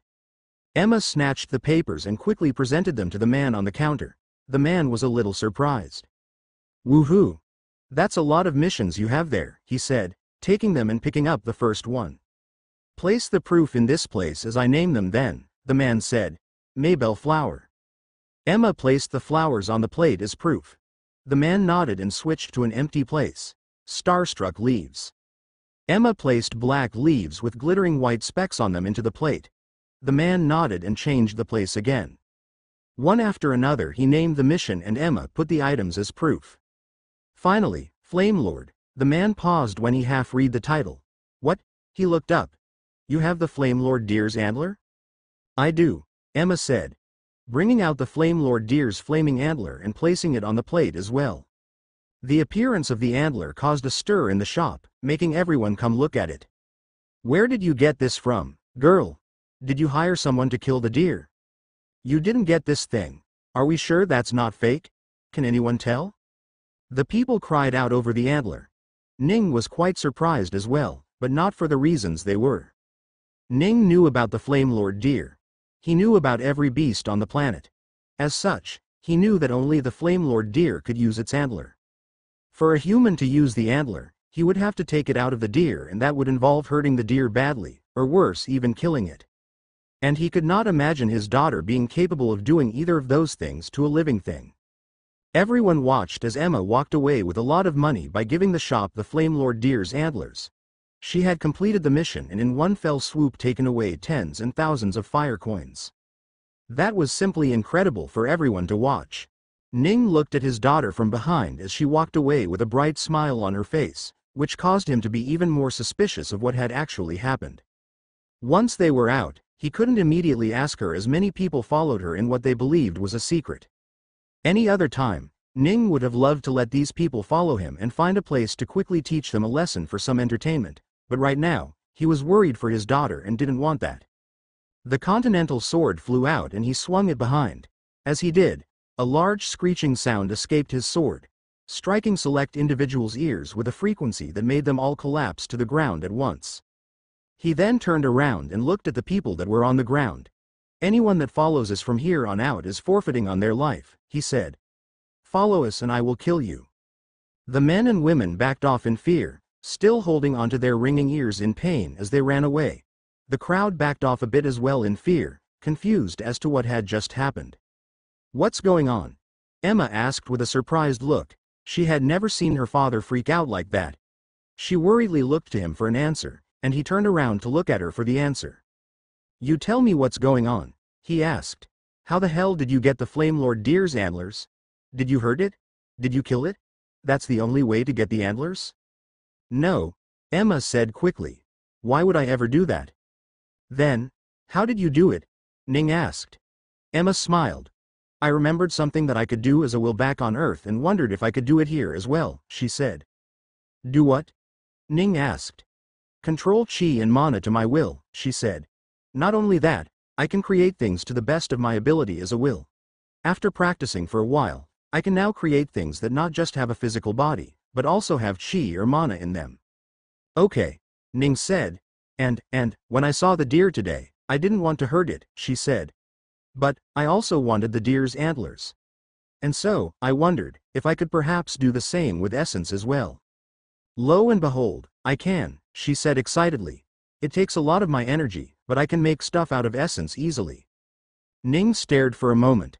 What? He asked, unable to believe what he was hearing. You can create items with essence. Yes, Emma said. Well, it's a little weird. I can use my own energy to convert it to essence and then create matter out of it. It does leave me quite tired though. Once we go back, I'll have to go back home for a bit to gather some energy before coming out. How does that make sense? Ning couldn't help but ask. It was true that he hadn't cared much about wills aside from what they did, and planetary wills more so than not seemed like normal humans, so they weren't even that important for him to think about. All that he cared about them was the fact that they were will, and as such, Emma would most likely live for as long as Earth and its inhabitants themselves lived on. But essence isn't your energy, Ning said. How can you? He needed answers. System, what is going on? He quickly asked. This is normal. Wills are able to create any sort of energy as they wish. What? Any? Ning asked. Is that not outside of the rules of the universe or something? No, all of it is perfectly fine. The rule comes into place when they do things that tamper with the souls of regular humans. Or at least harm it to the point where it can no longer reincarnate. I see, Ning said softly. He still had a lot of questions in his mind, so he walked back to the hotel while gathering his thoughts. Is everything right, Papa? Emma asked. Yes, everything is all right, Ning said. It seems I just had no idea about this stuff. You said you used your own energy to create the Flame Lord Deer's antler? Yeah, I feel weird not having my energy with me. I wasted so much during the practice, Emma said. I will need to practice to become efficient at turning my energy into essence precisely. Ning nodded. So you want to go back, he said. Yeah, for just a moment, she said. Can Umbra come with me? Ning shook his head. You'll be in there for mere minutes. That is not long enough time for Umbra, he said. Oh right, Emma remembered. I'll try my best to come back in a few minutes. How long will that last outside? About half a month, Ning said. Maybe more. I'll let the system notify me when you're ready to leave. Okay, Emma said. Send me back. Ning waved his hands and Emma disappeared. She went back to Earth where she immediately started absorbing the energy that came out of the chi origin of the planet. Ning then took Umbra and the children to the hotel's beast repository where he let them stay and mentioned that he likely wouldn't come for her for a while as he planned for something. Hearing that, Umbra was understanding. Besides, she was used to this by now. Ning went up to his hotel room and quickly closed the door before sitting on the bed. Then, every question he had thought of came regurgitating out. How does it work? Ning asked as the very first question he wanted an answer to. How does a will change energies at their will? Just as a host of the energy system can change one energy into another energy. Only, the ones with the system are only allowed to change it to regular energies. Not the unique ones. What? Ning was a little confused when he heard that. I can convert energies, but isn't that? He paused for a second. Now that he thought about it, that was true. He had been converting one energy into another. The very first skill he ever bought for himself instead of asking the system to do something was the candle fire skill. It was a technique that turned the energy inside of him into fire, converting pure unadulterated energy into heat energy. When he thought some more, he also had a skill that could convert yin to heat, or more accurately qi to heat. That was the conversion of energy as well, that too from unique energy to regular energy. He thought for a moment, thinking of other examples that were there. He had converted many things into many other things throughout his history. He had simply never thought of it as converting energy. The system simply did it, so he didn't think much about most of what he did. But I can't turn regular energy into unique energy, can I? He asked. He knew that to be the case, but given the situation, he thought it best to confirm it once again. Yes. A host of the energy system cannot convert regular energy into unique energies. Ning nodded. That was to be expected. But what about when? Wait, is nuclear energy the last? Or is there other energy after that? That's what Nigel told me, he said. Yes, nuclear energy is the final energy that you have to unlock before you unlock everything. Okay. Once I unlock that and I complete these quests that the creator has put on in the system for me, do I finally become able to convert normal energy to unique energy? He asked. No, a host of the energy system will never be able to do that, no matter the level he has reached in the system. I see, Ning said. That was a little disappointing for sure. He had hoped that would be the case, but it turned out otherwise. In that case, let me ask my other question then, Ning said. Can all wills convert regular energy to unique energies? Like Emma just did? No, wills aren't capable of that. What they are capable of is converting the pure energy that forms them into other types of energy, including unique energies. Oh, so they cannot do it with regular energy? He asked. No, they are not capable of that. They are however capable of turning regular energy into pure energy for themselves, so long as they remain in their own system. Ning nodded. I think I'm getting it a little, he said. He thought about what he wanted to ask next and another burning question came into his mind. Can she create other forms of energies as well then? He asked. She hasn't been tea in ether world, so can she create ether? You mean convert? She cannot convert her pure energy to ether energy as she is not aware of what it is. She has only converted it to essence energy because she has spent the past decade in this world and her body has adapted to it. Does her body have to adapt? Ning asked. She does not need to be adapted. She just needs to either belong to the world the energy is from, or experience the energy in one form or another. Oh, Ning said. So I can't ask her to heal Safandra and the others when they overexert themselves. That's a little sad. She can use her pure energy to heal them, but she needs to train for it. Huh? You can use pure energy to heal the spirits? Ning asked. That is how you've been healing them. Oh, right. I have been doing that with my spirit space. For some reason, these new pieces of information are making me question everything I ever knew, Ning said. It was truly the sort of information to send your train of thought into disarray. He gathered the pieces he could and landed on another question. Spirits, let's talk about them. Why are they healed by pure energy? He asked. Because their body is pure energy. Huh? Ning didn't believe that. He thought for a moment and asked, then why can she absorb spiritual energy? Because she is formed from spiritual energy, but her body can only accept that to form herself. She is capable of converting spiritual energy into pure energy. Similarly, she is also capable of turning pure energy into spiritual energy. Whoa! That is a lot of information you just threw at me, Ning said. So, spirits have a pure energy body. But they can't absorb other forms of energy, because they are born from that one energy. He contemplated on it for a moment and one piece of information in there seemed too suspicious for some reason. Wait a second. Did you just say that spirits are capable of creating spiritual energy from pure energy? He asked. The ones that were born from spiritual energy, just as the ones you brought along, are capable of such a feat. So spirits from the chi worlds could convert pure energy into chi or well? He asked. Yes. How? Ning asked. You told me not even 2 minutes earlier that only wills are capable of that. No, the system never said that. The system only said that wills is capable of doing the same. So what? A spirit is a kind of will too? He asked. No, quite the opposite. The opposite? Ning thought for a moment as his expression changed visibly. Are you saying, wills are a kind of spirit too? Yes. Wills are spirits as well. That was not something Ning had expected to learn today at all. Wills and spirits seemed so vastly different from one another that he never really thought about how they could be the same at all. So, wills are spirits, but spirits are not will. I'm getting that correct, aren't I? He asked. Yes. So, that means there is the possibility that other things aside from wills and those spirits formed from spiritual energy or chi that also counts as spirits, isn't there? He asked. There are. Ning smiled a little. What are they? He asked. There are way too many different types of spirits to explain the types. Would you like to buy the information instead directly?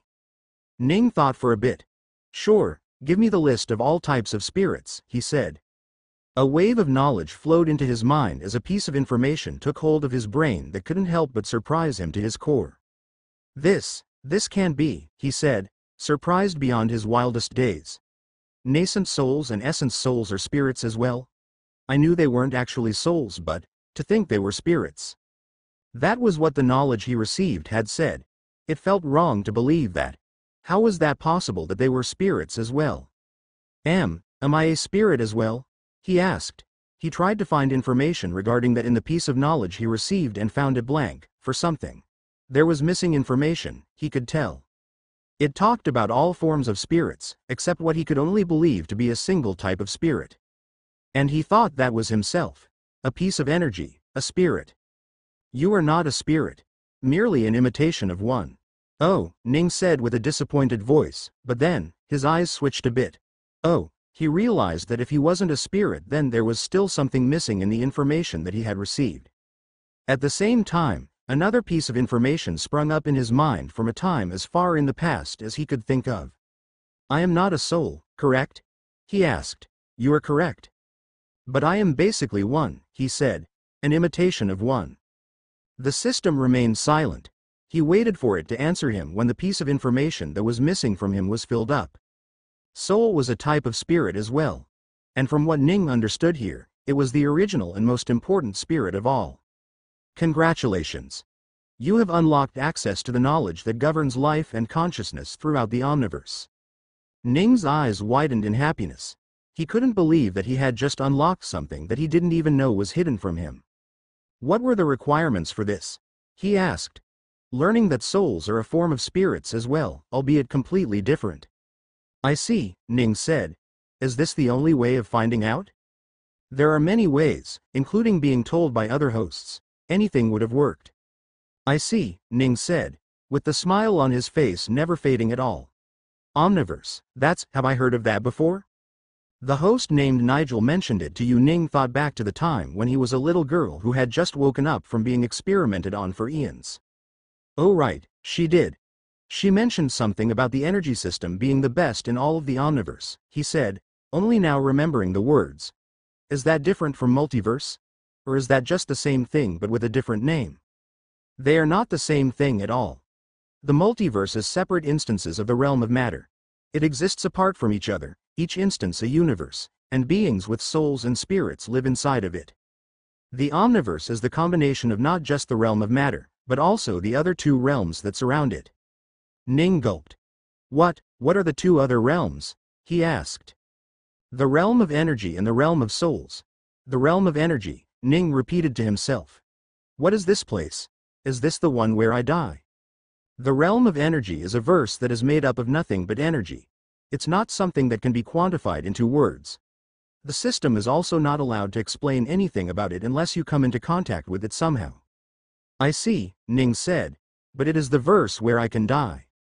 It is a realm of pure energy, where old energy is destroyed and new ones form every single second. Even explaining it through the usage of time fails to explain it, as the realm of energy does not have the concept of time. It exists in a moment that lasts forever. Ning couldn't wrap his head around the explanation at all. Okay, What about the realm of souls? He asked. How does one go there? Origin and black holes lead to a realm of energy. What leads to the realm of souls? Souls. Only souls can go to the world of souls. Oh, how do they go there? He asked. The souls use the energy that they are made up of to open a path back to the realm of souls. Wait, Ning said quickly. Souls can produce energy now? Since when? They are spirits. And as has been mentioned before, spirits are made up of pure energy and can use it. Ah, right, Ning said. My bad. Too many things going on in my head right now. Continue. That is it? That's it? Ning asked. Souls just go in and out? Yes. When a soul leaves a body, it passes to the realm of souls where it remains for a while until it is ready to come back again. That is also what is known as the reincarnation cycle. Reincarnation cycle. The cycle which kept a human continuously coming back to life in a new body was something Ning knew was a thing for a long time and had even made use of it to find high C. There were many things he didn't know about it, however, and only now was he figuring them out. A soul leaves the realm of matter, which is our universe, and goes out to the realm of soul. Ning repeated what the system said. Then it comes back. I think I understand a little. He thought about what he had heard about the reincarnation cycles throughout his life, and it made sense based on what he had heard for now. But there were a few more questions regarding the cycle he now wanted to know about. That was without mentioning the questions that had formed that he hadn't even gone toward. Ignoring the other questions I have for now, I want to know about exactly two different things, Ning said. First, why does a soul forget memories? And what does a system help them remember through the reincarnation cycle?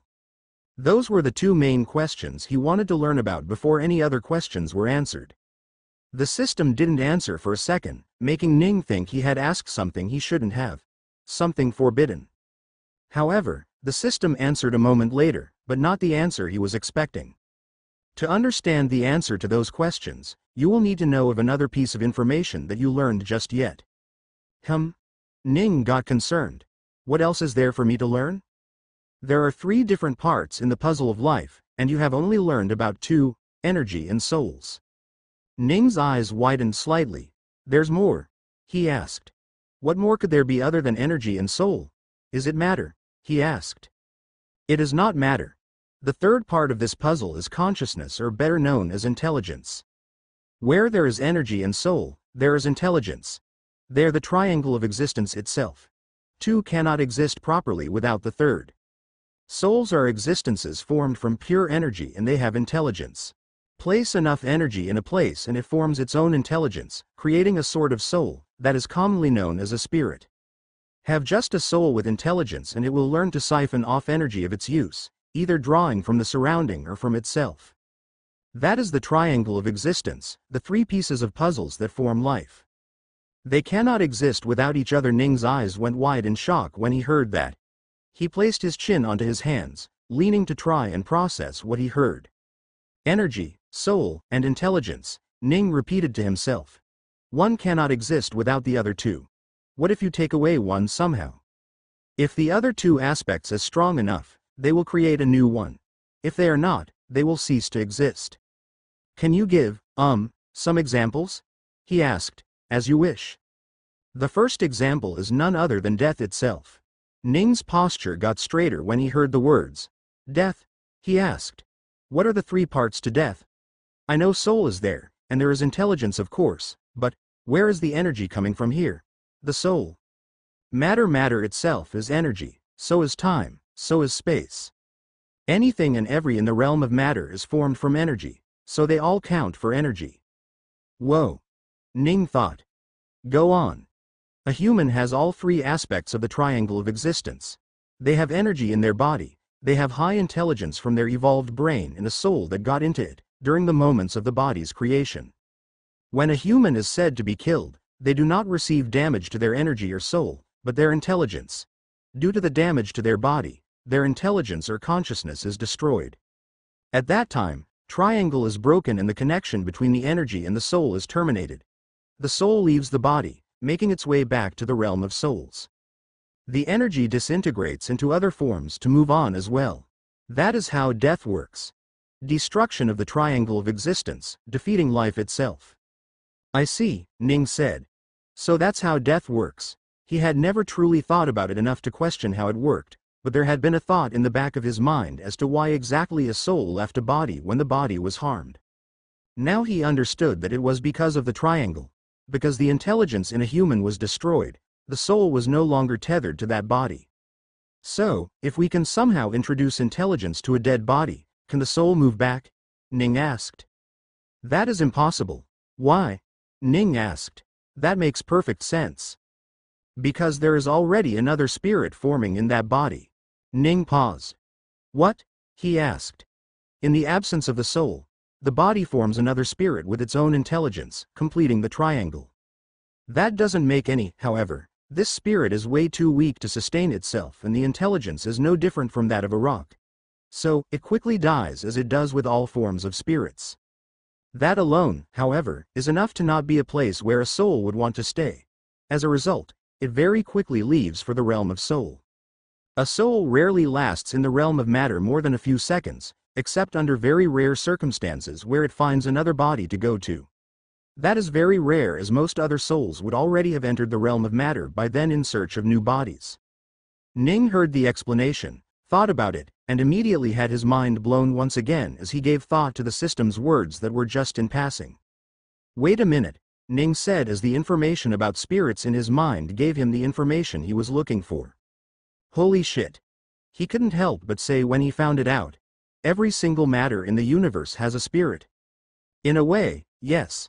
All matter in the universe, or rather all matter in the realm of matter, has a spirit and an intelligence. However, even with that, they are never truly just more than what they are. It all depends on the size of the spirit and intelligence. You need a lot of energy condensed into one place to create a spirit that can create an intelligence large enough to think for itself. Otherwise, they are just nothing more at all. But large amounts of energy in a concentrated area can create spirits strong enough to matter, right? He asked. I can see that there are things like mountain spirit or lake spirit. Are those the size you need? That massive? Spirits of mountains and seas are a little different at the fact that they are like wills. They need the perception of the living to create a spirit like that. Without those perceptions, the mountain and seas can never be a single object and will thus forever be something small with its own tiny spirit and irrelevant knowledge. Ning thought about what the system said for a bit and was surprised. They're like wills? He asked. It's not categorized as will in my knowledge. They are the closest spirits as one can be to a will. They have similar powers but on a smaller scale. Of course, they also don't have as stringent requirements as will has to form. Will need not only the perception of many of the beings with souls to view them, but also need a lot of unique energy as well as an origin to form. He had always known about the 3 requirements for wills, but he had never expected something like that to exist for other forms of spirits as well. Can mountain ranges be spirits too? He asked. I mean, does the increase in energy have any bearing on the amount of perception that is required to create a spirit of the mountain range? Larger size does impact it a bit, but not as much. If there are enough perceptions of a mountain range as a whole and not just the mountain, you will find it forming a spirit. Of course, this is not always the case. Just having perception doesn't mean they will always create spirits. There also needs to be that opening where spirits don't exist inside the matter. Since most weaker spirits get destroyed on their own before forming another one immediately, it would require the moment where enough of them are destroyed for the mountain or sea's spirit to become real. Makes sense, Ning said, moving on to the next part of the question. Why perception? What is it about perception that creates these souls? Even wills? There is no answer to that question. There is no answer to why perception matters in the creation of many of the spirits. All that can be certain is the fact that it has most likely something to do with the fact that souls are the original spirits. Other than that, it is possible that it requires the attention of something that exists. Something that is existing through the triangle of existence and has enough conscience to care about something other than itself. However, none of the answers are accurate, and one can only guess why the perception of a living being matters at all. Wouldn't the creator of the energy system know? Ning asked. He made the system, so he should have some idea, right? Why would a soul cause perception to matter? The creator does not know. Even though he made something so great as the energy system, he asked, does he not know how souls work? The creator came into existence after the omniverse had already formed. When the creator was formed, energy, soul, and matter were things that had existed. The realms of matter constantly begin and ends everywhere, so the creator has had the opportunity to observe them. The creator has always known about energy, but he never managed to learn much about souls other than what the creator observed. So he really doesn't know about anything regarding this matter, huh? He asked. Then I guess we can move on from this question, but I have one more to ask. You once told me that the creator lives outside the infinite. Is that the omniverse? He asked. Infinite refers to the many realms of matter that are constantly made and destroyed. The creator lives in the realm of energy that is just one and all. And the realm of souls is the same, right? He asked. The realm of souls is also the same as the realm of energy, just one and all. Ning thought for a bit, trying to go back to questioning souls and memories, but there seemed something else that he desperately needed to understand. Correct me if I'm wrong, but if all matter, space, and even time is made up of energy, then, the realm of matter, or as we know it as a universe, is in contact with the realm of energy somehow, right? Maybe not surrounded by the realm of energy, but at least in contact, he said. How else could realm of matter form from energy? You were indeed correct. Universes are surrounded by the realm of energy. Or more accurately, in places where energy is concentrated very highly in the realm of energy, they collapse onto themselves before spreading out to form realms of matter. Whoa! Ning couldn't help but say in surprise. That's how they're created. A large amount of energy collapsing onto itself, he thought. The moment at the end of the collapse, I wonder if that's what they call the singularity that burst forth to create the universe. This made him have another question, but that would have to wait in line, right in front of the questions about souls and systems. If the universes are surrounded by energy, how come they are also surrounded by souls as well in such a way that they can come in and out easily? He asked. That is because the realm of souls surrounds them as well. The realm of souls and the realm of energy overlap each other and exist in basically the same spot. The same spot? Ning asked curiously. Do you mean as in they exist in the same space? Like two things that phase through each other? Saying that they exist in the same space would be wrong, as space itself is not something that exists outside of the realm of matter, but that analogy is the closest that could be used to explain their existence. I see, Ning said. So, to get this straight, the realm of soul and the realm of energy is like a collection of soups with the occasional pieces of veggies that are the realm of matters. It could be explained that way. I get it now, Ning said, having a better idea now of how the world worked. However, with that knowledge cleared up, the other questions that were in his mind started coming forward. And one of them was about the singularity that he had just heard of. So the universe is created from a singularity with so much energy that everything else, including space, time, and matter, formed from it, he asked. Yes, and it continues to grow, correct? He asked. Until a certain point. The size of the universe is dependent on the amount of energy that was there when it was created. It then grows until it has the power to push back the energy surrounding it outside. The moment it can no longer push back the energy, it stops growing. Ning thought for a moment and asked, how long into a universe's lifetime do you think this happens? About 20% of the way through the creation of a universe. The size of the universe is already set up at that point. 20? Ning asked. Really? Much less sometimes, even going so low as just 5% of its existence. 5%? Ning found that quite hard to believe. That would mean that a universe is as large as it could be just some time after its birth. Is that how it is? Yes. I don't know why I expected it to somehow take billions of years, Ning said. Or is that the time frame we're talking about? Very large universes can take billions of years to reach their full size, but regular universes do it in a couple 100 million years, or 1 billion or 2 years at best. Ning frowned a little when he heard that. Something about what he knew about the universe didn't match with what he was finding out. My universe, the one where Earth originally was, he said. If I remember it correctly, it was a few billion years old when I was born there and left there, wasn't it? Over 25 billion years old, yes. 25? I thought it was 13 something. Anyway, not the point of the question, Ning said. How large would you categorize that universe compared to the other ones? Above average. Okay. And how long did that universe take to expand to its largest size? Ning asked. Around 6 billion years into the making. 6 billion years? Ning asked. Now that didn't make any sense to him. Or at least, whatever the humans thought they had figured out about the universe was completely incorrect. To be fair, they never did get to see the entire universe, only a portion of it, so maybe it was a bit understandable. Still, Ning wanted to know where the confusion was. If the universe stopped expanding around 6 billion years after its formation, then what happens to the galaxies that are thrust around the universe? He asked. Is the universe so large that they still have ages to fill it entirely? No, space and matter grow at the same speed. By the time space is finalized, the matter will have already filled it up entirely. That's confusing, Ning said. So if the universe is completely formed in 6 billion years, then what about the matter? Does it suddenly stop at the edge of the universe, or does it continue moving and smashing into the edge of the universe? I guess I'm trying to learn what happens at the edge of the universe, he said. The edge of the universe is a barrier that stops the realm of energy from affecting the realm of matter.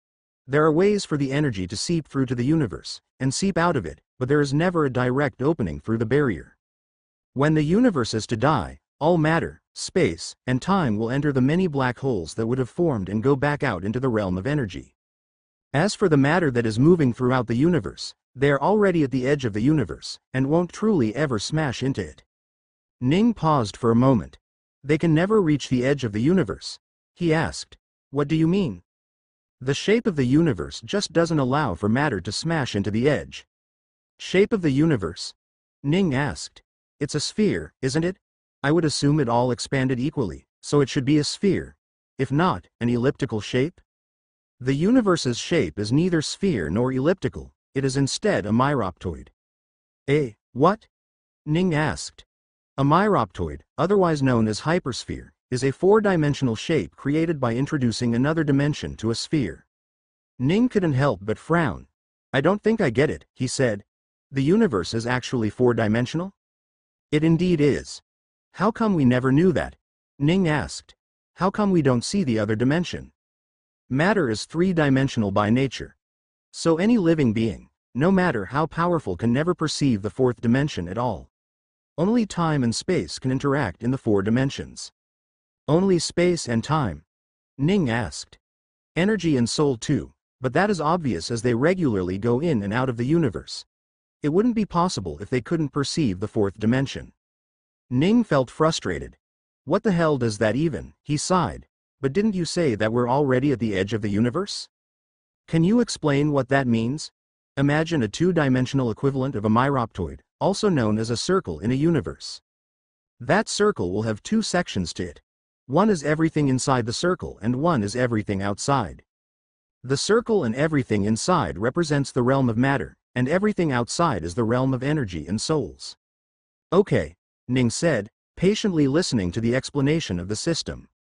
The line of the circle itself is one-dimensional as it had no width to it, but in overall it is two-dimensional. Now, imagine a human of one dimension on the circle's line. To that one-dimensional human, the world around him would look one-dimensional as well. To him, there is a way to go front and a way to go back. To him, it looks like a regular world that can't go forever, as nothing can go on forever. However, what this human doesn't realize is that because it is a two-dimensional object, it can go on forever as it would be looping back itself. This means the human wouldn't ever be in an infinite world, but to him, it would appear so. Ning frowned a little. He could see what the system was trying to say. Before he could ask something, the system continued. Now, take everything and push it up a dimension. You now have a three-dimensional myroptoid or a sphere that is hollow on the inside, like a bubble. Inside the sphere, on the surface of the sphere's wall now lives a two-dimensional human. To this human, his world is on two dimensions as he can never truly see into the third dimension. If he could just look up and see that the other side of his world was always visible to him. To the two-dimensional human, his world is two-dimensional and he can only ever move in two dimensions. At that point, the inside of a surface becomes a two-dimensional world that never ends. No matter how hard the human tries, he will never find the edge of his universe and will always think that it is infinite. With the two-dimensional galaxies moving around forever, he will also believe that the universe is constantly growing. When in fact the sphere is already as large as it can be, Ning said. Yes. Not only that, but when the two-dimensional human also searches for the edge of the universe, he will never find it at all, since nothing will ever crash onto it. He's already living on the side part of the surface of the universe, Ning said, his eyes growing slightly wide as he started understanding what the system was trying to say. Now, we increase the dimensions by one more dimension. We have a myroptoid, with me a three-dimensional human living on the inner surface of it, Ning said. I perceive the world in 3 dimensions, but what it truly is a 4-dimensional universe. Yes. And no matter how far you travel, you will always be at the center of your perceivable universe, as what you are perceiving is wrong from the very start. Right, Ning said, feeling a little shocked about it all. He knew he had questions, but it took some time to formulate them. He tried imagining the 4D myroptoid, but his mind simply wasn't capable of it. Can you tell me what a myroptoid is supposed to look like? Ning asked. I can't imagine the 4th dimension at all. Absolutely, a small piece of knowledge appeared in Ning's head and he viewed it. As he did, his face changed to a bizarre one. What am I looking at? He couldn't help but ask. A myroptoid, yeah, but what am I looking at? I can't see any visible shape at all, he said. It was something so weird and new that he didn't even understand the piece of information he had just bought. The bizarre shape took his attention away for a while before he thought of another question to ask. My inner world. Is it this shape as well? He asked. No, your inner world is a sphere, but with the property of a myroptoid added to it to appear like a universe. What property? He asked. The property for something that arrived at the boundary to loop back onto itself. Loop back? Ning thought for a moment in surprise. Is that why it loops back? In his inner world, when one kept flying to the edge of the size of the world, one would find themselves suddenly turned around, coming back from the other direction. He was never certain why it worked, and system had only told him that it was how it worked. Today, he finally received the answer.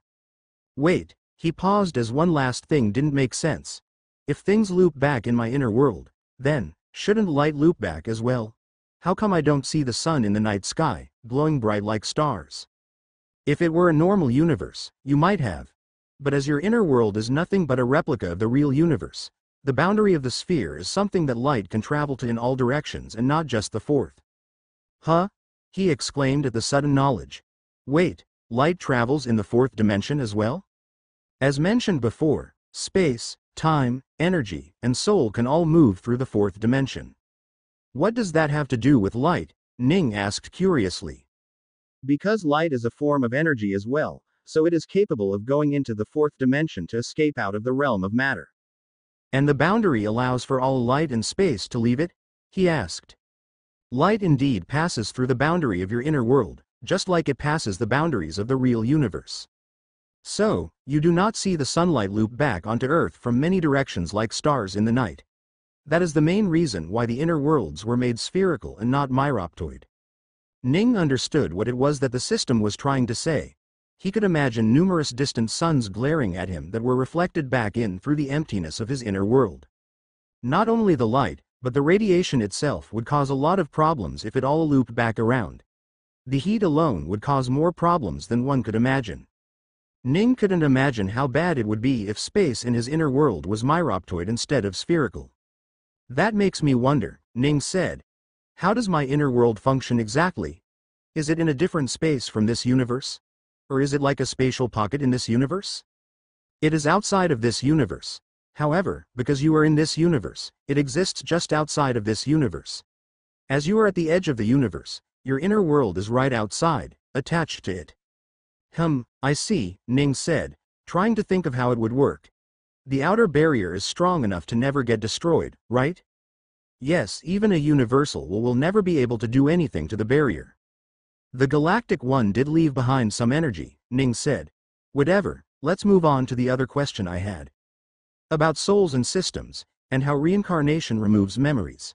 I am allowed to learn of this, correct? You are. And now that you know about the triangle of power, there is nothing stopping you from learning more. Go on then, Ning said. I'm waiting. A soul is capable of holding on to memories, however, that is only during the time it is still in the realm of matter. However, those are just memories, and nothing else. The soul itself has no intelligence or matter, so the memories don't play a significant part in a soul. When a soul tries to break through the barrier of worlds, to go from the realm of matter to the realm of souls, it must use its own pure energy that comes from within it. Souls always get injured when breaking through this barrier, or coming in. That happens every single time, and in that process, they sometimes lose their memories. When in the realm of souls, if they happen to have memories, they are still destroyed when the realm of souls tries to heal the damage that a soul gets. Damage? You mean the taint? Ning asked. He remembered the owner of the beast's bloodline system disintegrating as his soul was way too damaged to return back to the realm of the souls. Those sorts of damage can be healed? He asked. That was certainly the first time he had heard about it. To a certain extent, but not completely. If the damage is low, it can be healed. If high, the realm of souls does its best to heal the soul, but that doesn't always become possible. Sometimes, the damage remains, and over time the damage accumulates to a point where healing a soul is no longer a possibility.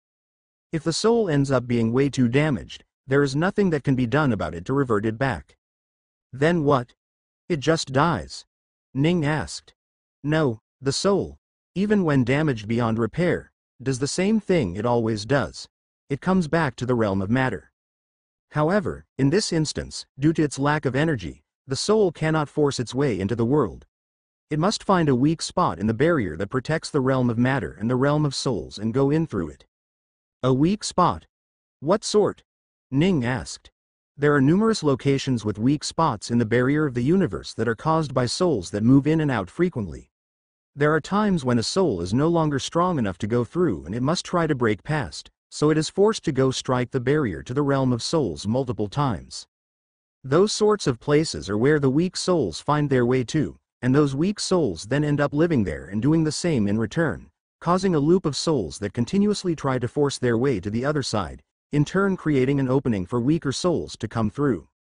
These sorts of planets where the barrier is weak are usually called the garbage dump of the universe, as that is where the old souls go to die. Garbage dump, Ning thought for a moment. Something about this felt familiar. Oh right, he remembered. Nova had a similar soul, didn't she? One on the verge of being destroyed. I wonder how she's doing. Well, she must be dead already. It wasn't fun knowing how long it had been since he had left the other universe. There was no doubt that almost all of them were dead. Anyway, Ning said, I think I understand a little about how souls lose their memories during reincarnation. What I don't understand is why they remember at all when they have systems. What lets them have memories? The memories are there by necessity for a system to function as well as it can. Someone who has no past memories or experiences doesn't make for a good host. As a result, and due to following the path of the energy system, the many galactic and universal wills end up making systems with the sole intention of saving memories of those that the system attaches themselves. They attach themselves to the souls as they leave while they still retain their memories, destroying most of them in the process and stealing their memories. So, while the soul doesn't retain any memories during reincarnation, the system does. That is what gives reincarnators memories of their past life. Ning stayed silent for a while, taking in the information. That was quite informative. Thank you, he said. It felt as if he now knew everything he needed to. Although, I do have one final question, he said. What is a system, exactly? A system in a way is simply a power source that can emulate a spirit or a soul. In the same way a spirit or soul is made up of pure energy, so is a system. Similarly, it can also transform its pure energy into other various forms of energy. However, what it cannot do is collect other forms of energy to convert it into pure energy to heal itself. A system can only fix itself with pure energy. Ning thought for a moment and frowned a little. A system did sound a little too close to being a spirit with how it was made up of pure energy and even had some intelligence that grew from it. He heard how it used the power in itself to do things that were otherwise impossible. So that is how it creates energy where there is no energy to create, Alex thought. It takes it from itself. However, he saw another issue. Surely a system doesn't have an unlimited power source, Ning said.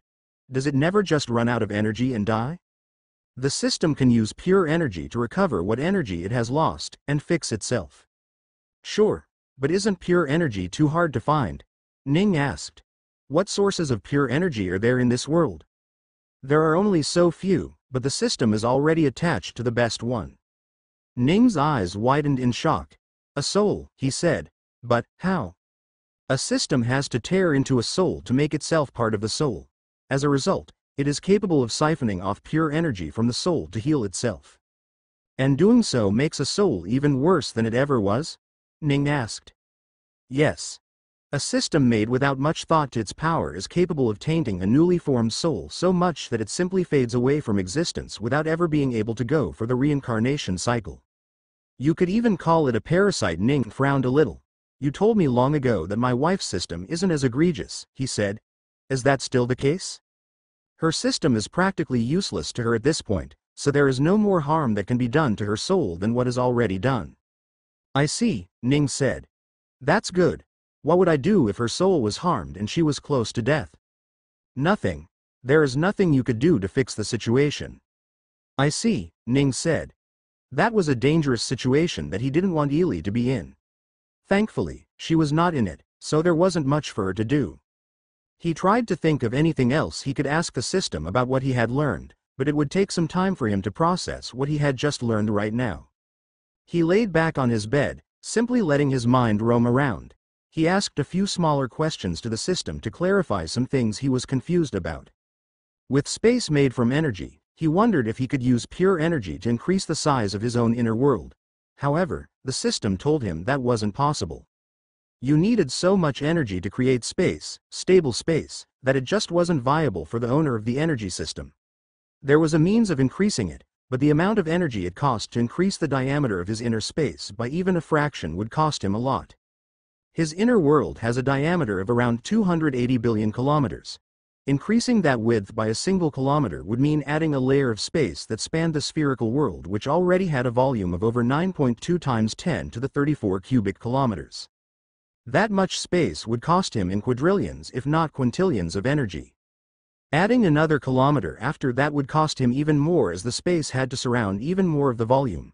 As such, adding space to his inner world would be an exponential nightmare at best and downright impossible at worst. With energy responsible for time as well, Ning wondered if he could somehow manipulate it as well with his system. But from what he realized, he could only do it in a small area of space, and that would cost him a lot of energy as well. He was already doing that previously with his storage space where time didn't flow. He also had the skills where he could perceive things at a faster rate and move to do the same, so he didn't bother to ask for more.